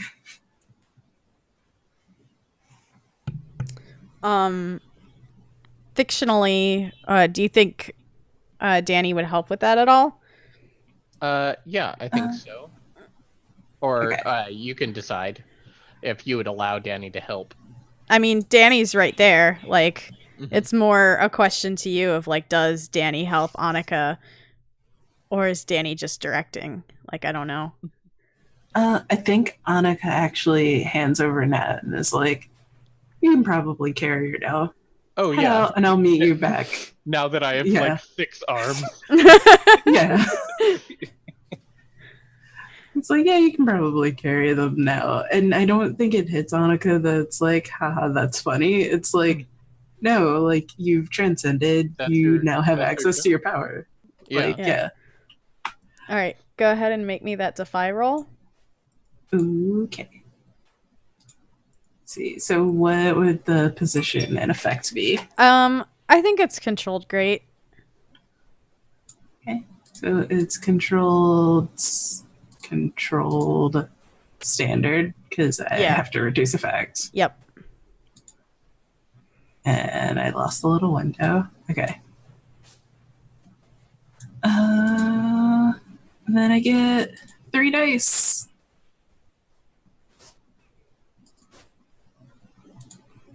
Okay. I get a 4. Oh my god. What is this? You've not had like a pure success, I don't think, the entire night. Maybe you have, No. but okay. So on a controlled 4 or 5, you hesitate, withdraw and try a different approach, or else do it with a minor consequence. A minor complication occurs. You have reduced effect. You suffer lesser harm. You end up in a risky position. I think if you do it with the minor consequence, it would be reduced effect. So maybe like, so it would go down to limited. Maybe you can only level part of it. In that case, it would be going to a risky position where it's like I can't just like punch one like cornerstone and collapse everything. I actually have to like go through and strategically punch supports out. Okay, so you're So it's going to take me longer, and then I have to get out of the building. okay. So you want to do a risky great bump down to risky standard? Yeah. Risky standard. Yeah. So it sounds like you're withdrawing and trying a different approach regardless. Yeah. Which I guess would be. You know what? This is gonna be the like last roll of the night, probably, right? Yeah. Yeah. Let's make this interesting. I'm gonna use Embody to try and get like once I punched all of these supports out, get out of the building. I'm gonna push myself for 1 die. Okay. Nice. That sounds good.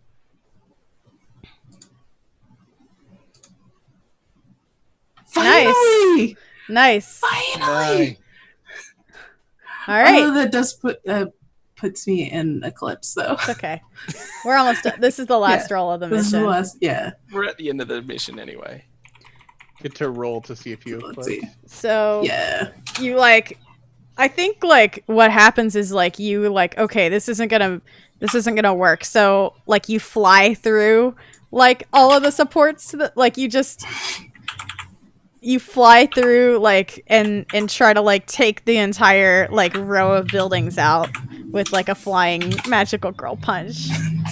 As you do. As you do. And I think that also counts as your resistance roll. So I think that's 3 ticks on your, or not your resistance roll, your recovery roll. Recovery roll, yeah. So that's 3 segments on your recovery clock.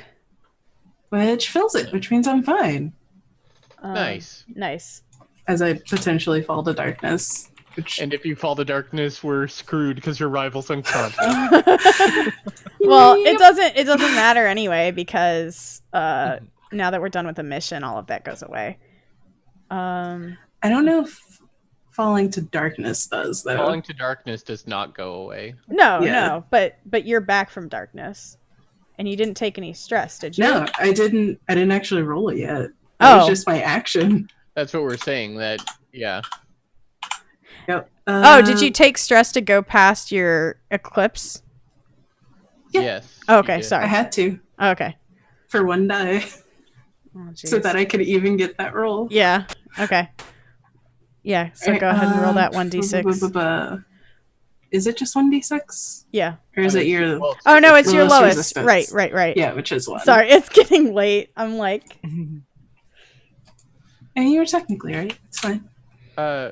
Is it your lowest one? Because you have +1 to forgive, express, Yeah. and empathize. Yeah, I have... My lowest resistance is a 1. Which one is that for? Either Moe or Kudere. Oh, and you don't typically have any conceal or analyze or perceive or confess. Wait, wait, what are you saying? It's +1 for? it's not... because you're I transcended, have... right? You're transcended, right? We get +1 to forgive, express. No, that Oh, was no, that was the that's- max for those ratings, and you get an additional die or additional dot. It's not like Yeah. you get. The hope and darkness. While transcendent, each character gets +1 express, +1 forgive, and +1 empathize. Oh no, we don't have that one. we I didn't don't take think- that. Yeah. No, we took Power of the Moon and Redemption. Yeah, I think redemption is what you took last week. Yeah, we took redemption. Oh, I thought we had the other one. Oh, No. which one's Power We of talked the Moon? about it because the different actions had changed, but we didn't end up Yeah. taking it. We took Wait, redemption which instead. which one is Power of the Moon? Each character may add +1 action rating to express, forgive, or empathize, and the max for these ratings also increases by 1. So Yeah. you can go Right, up to 3.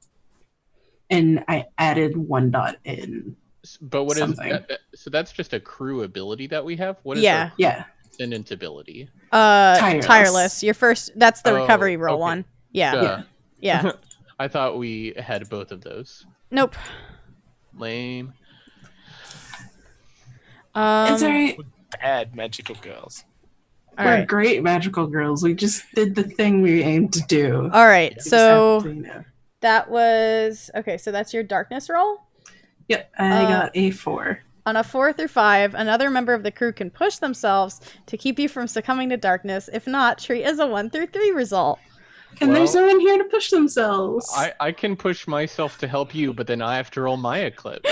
Yeah, and I also told you to leave. Yeah. So I guess the question is, did you listen to Oh. Annika? Oh, I actually think this is perfect for you to fall to your darkness because your Oh, darkness jeez. works really well for an end.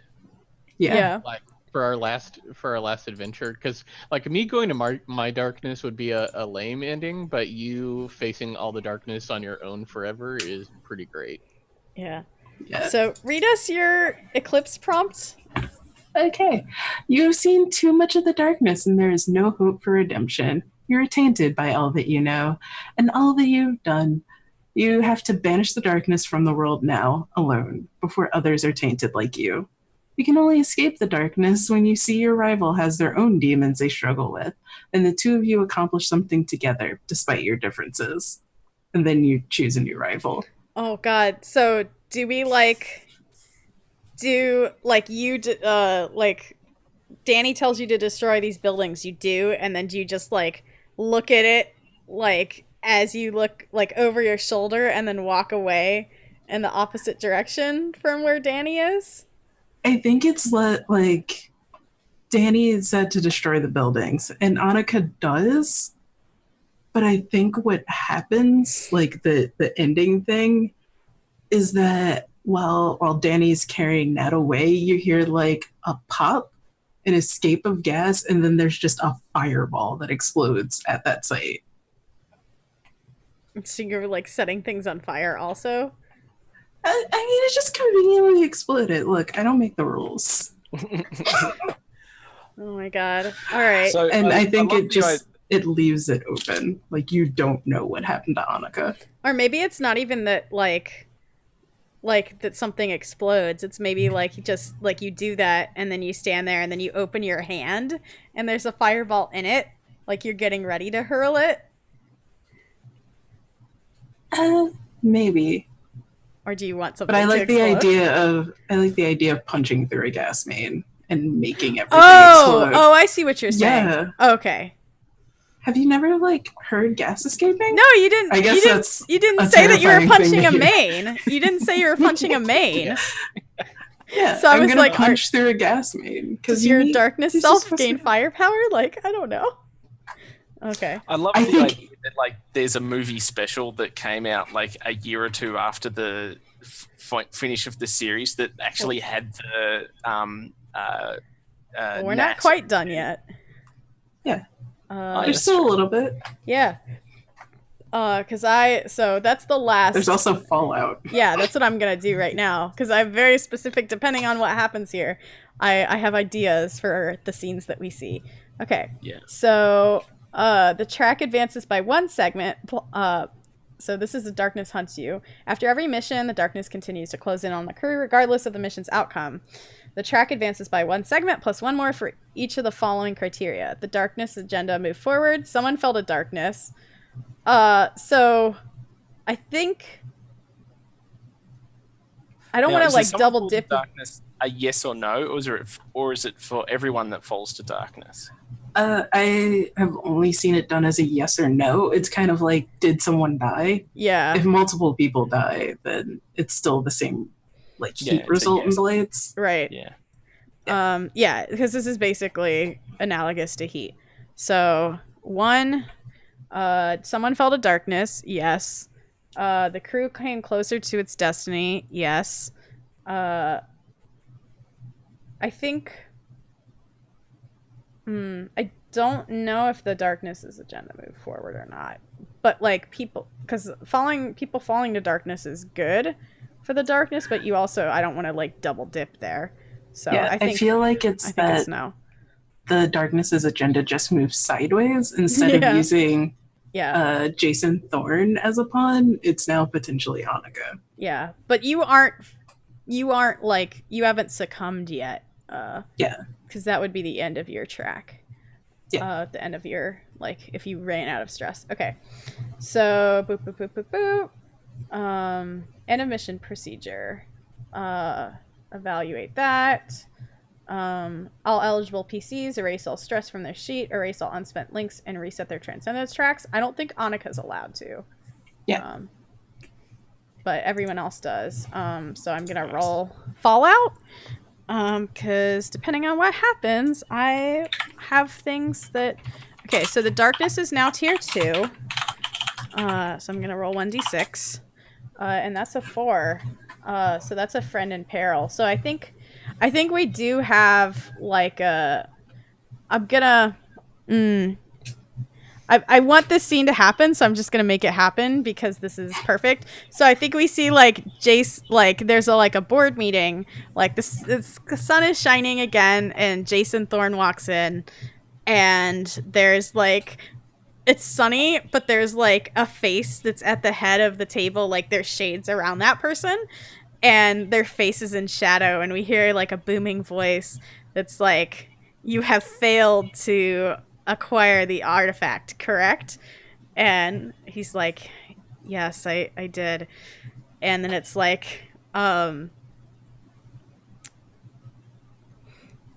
someone else appears by their side, and it's someone with flowing red hair, because of course it is, in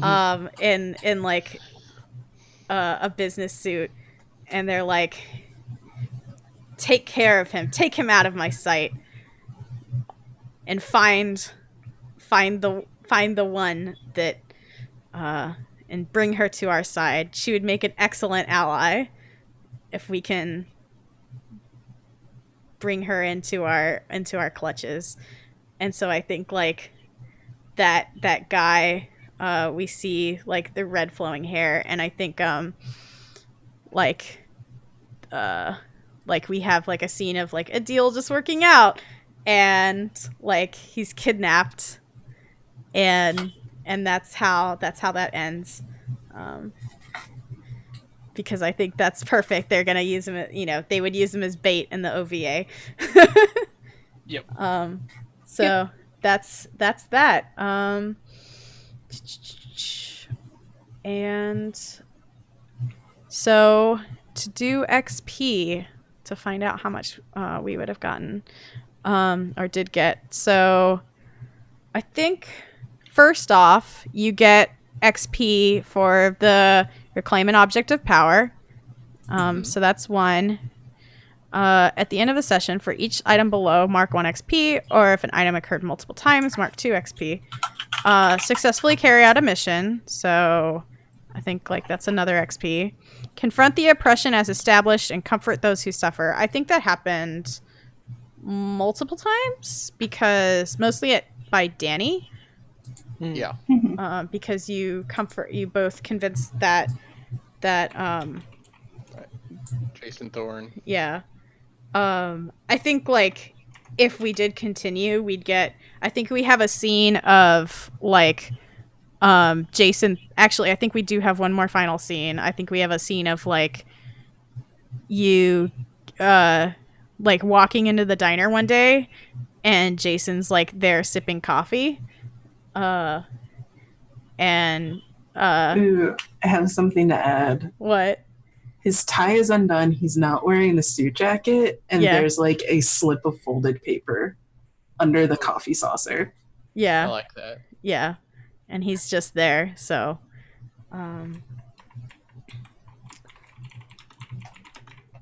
That's like the after the credits Marvel teaser. yeah, scene. right, exactly. Yeah. Exactly. So all right, so that's 2 XP for that. So I don't think I marked that. So that's not 2. Whatever. Listen, Roll20 is hard. Okay, explore the nature of the darkness and redeem those who have fallen. I think actually maybe the 2 XP is more here and less the second one. Yeah. So because I don't know, I don't think there was like any I think you got the comfort those who suffer last time, because that's more like the sacred and the profane element. But I think you still get 2 for the nature of darkness, if you think that's fair. I think so. Okay. Yeah. Express the essential nature, origin, or destiny of the crew. I think that happened. I think 2 XP for that. Yeah, that was pretty much the main focus of the mission. Yeah. Yep. So that would have been an upgrade. So if we ever come back to this, we can If take we a... ever come back and do the OVA, then Yeah. I Yeah. mean, I'd be down for it. All right, so I think that's all for that. I do think like there's something about the investigation track that happens. After each mission, remove half, rounding down. Okay. Yeah. I was like, I know I'm missing something. Okay, so that's 7. So I'll remove 3. Oh, hold on. Give me a second.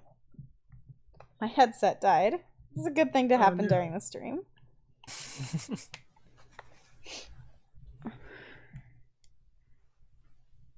we're back. Okay. I was like, that went suspiciously dead. Yeah. Hold on. Someone say something?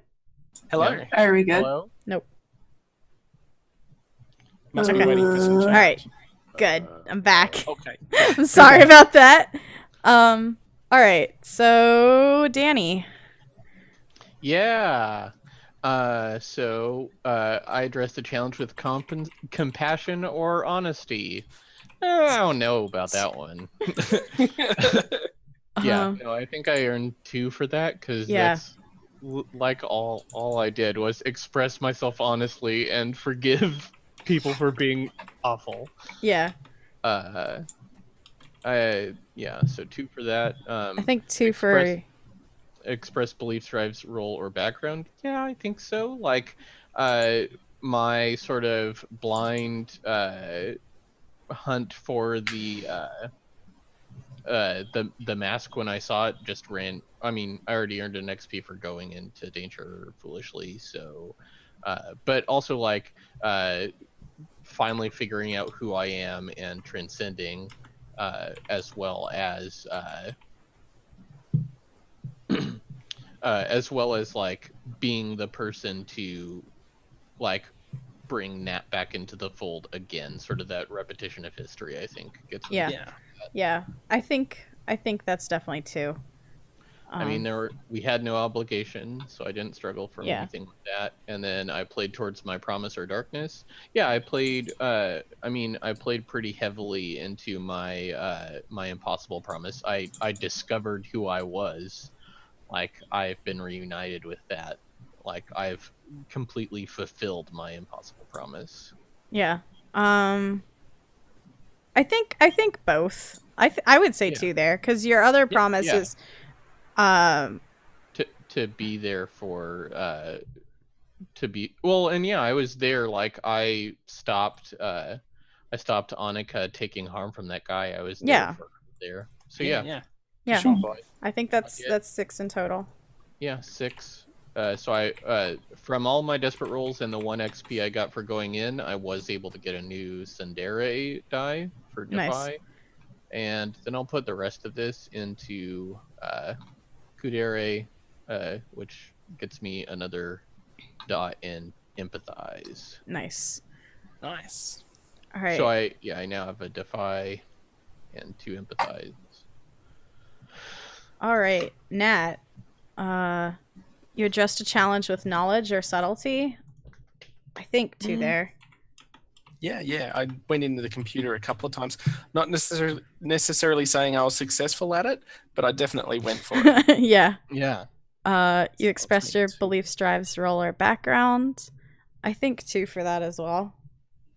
Because that's evaluated a distance and see through it all. Absolutely. And as well as your role as the knight. Yeah. And the enemy turned friend, which yeah. Once again, history repeating itself. Yeah. Exactly. Although it was more friend turn enemy turn friend. But yeah. The heel turn, face turn, heel turn. That's it. All right. I don't think any obligation came up. No, obligation wasn't there. Playing towards my promise or darkness? Nah. No, 2, I think 2 there. Yeah. I think, like, that was, as I said, it was pretty much my explicit thing. Like, I'm going to aim at my darkness, and I'm going to do it because I want Danny to rescue me. So, yeah, I'll definitely take that. So I'll put 3 in Kudere, so I can get a dot in Empathize. And that leaves me with 3, which I will just put in the playbook, I think. Okay. Cool. All right. And Annika. Yeah. Individual action or aggression. That's really all I did. Yeah. It's like all I ever do. Beliefs, drives, role, or background. Speak without fear and fight without hesitation. Yeah, I think that's 2. A little bit, yeah. No obligation for you either, I don't think. No. You played towards your promise or darkness. I did play towards my...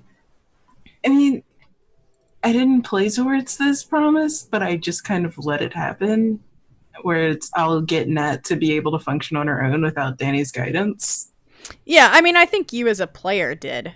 And you helped Danny to recover their memories and fulfill their destiny. Well, maybe not fulfill but definitely work towards that. So I would say 2 for that as well. Okay. So. And you also did play towards your darkness. Yeah. For sure. A little bit. Yeah, a little bit. So yeah. Oh no, Gio! Thank you for stopping by. My friend was like, I thought I'd been following you this whole time. Oh. It's okay. All right, so I think that's it, everyone. It's been a lot of fun. Those Bach emotes get me every time. What is happening? There's a streamer named Bach that Joe follows, and his Bach's emotes are really good. That's all. They're all chickens in various states of distress. Yeah. I get that. So, all right. So that's been Girl by Moonlight, a magical girl. I'm gonna fucking lose it. Oh my God. I'm trying. Okay, so that's been Girl by Moonlight, a magical girl hack of Blades in the Dark. I've had a lot of fun playing this. Maybe we'll come back to these characters someday. After like if there's more stuff to play test, I would love to do that. For sure. Mm-hmm. Thank you so much, everybody, for playing with me. It's been such a pleasure to play with you all, honestly. Yeah. And I've had a great time. And I know Adrian has to leave like now, so I'm trying not to keep this too long. Yeah. But So I think we should do outros, and Adrian should go first. yeah, for sure.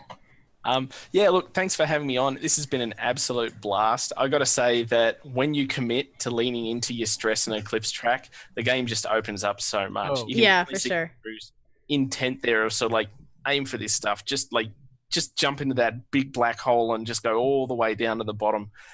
Because that's where the fun's really at. Once you embrace the sort of like, let's take my character on a roller coaster ride of tragedy and despair, you can have a great time. I mean, that's me in every game. I don't know what you're talking about. Yeah, man. Drive it like a stolen car. Yeah, Oh, for sure. that's Blades in general, I think. Andrew and John's talk about how they just kept trying to out bottom each other with just driving their characters to the bottom. Yeah. Yep. So good. Yeah. It's very good. So yeah, look, thanks for coming in and watching us, everyone that came by. If you want to see more of me, check out my Twitter, Mad Adric. On Google Plus, I'm Adrian Toon. You can go to DriveThruRPG and download Impulse Drive preview for free. It's a Powered by the Apocalypse game that is about misfits in spaceships. Excellent. Awesome. Thanks for coming on. And I'll peace out and see everyone maybe another time. All right. Yeah. Sounds good. Thanks so much. Bye, guys. Bye. Now the cameras are gonna go to heck, and I apologize in advance. Kyle, where can people find you on the internet? Yeah, hi, I'm Kyle. You can find me on Twitter, Freckled Wonder, where the wonder part is a 1DER. Currently developing a space colonist game. We'll let you know when there's more information where we can get into other people's hands. But yeah, hope you guys if you guys have any further stuff, I'd be open to gaming because you guys are a blast to play with, and this is a really fun time. Yeah, this is so much fun. So hopefully, there'll be more stuff later. I can't make any promises as to my schedule. Oh, for sure. No one can they?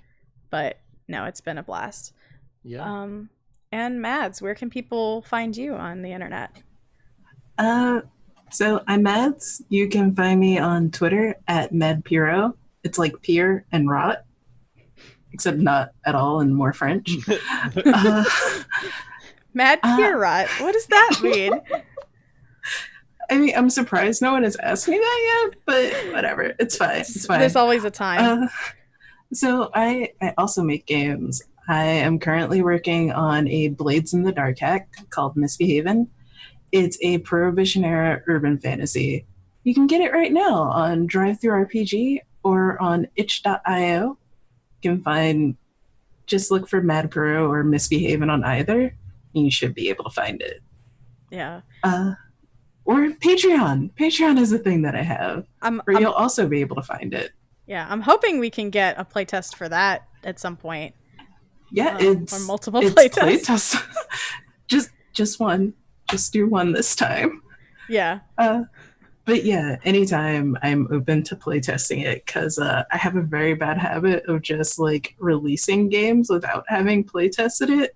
And then people ask you to do podcasts and expect you to know your own rules, and you have to be like, so I've never actually played my own game. Yeah, once. we gotta get.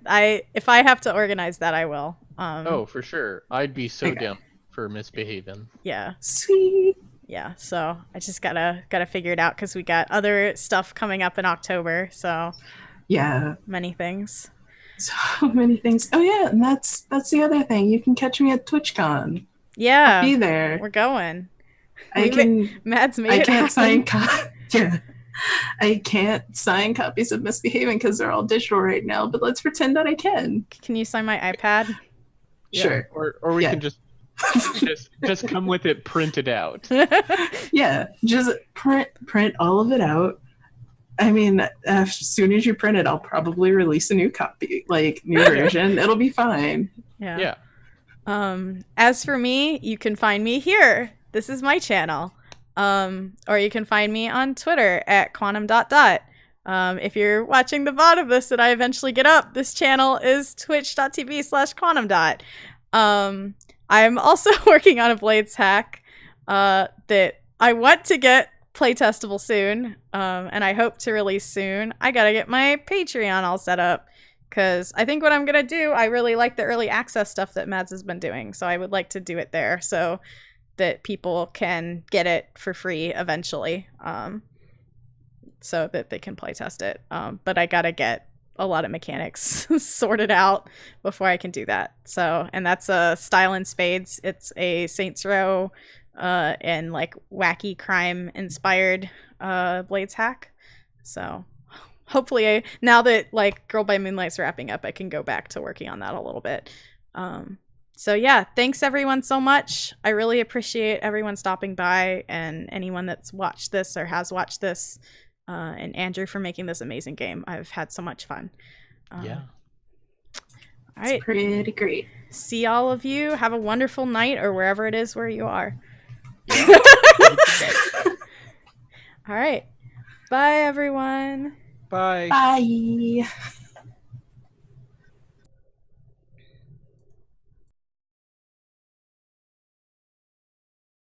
One for me. This time I really feel like you are the one for me. One for me. This time I really feel like you are the one for me. One for me.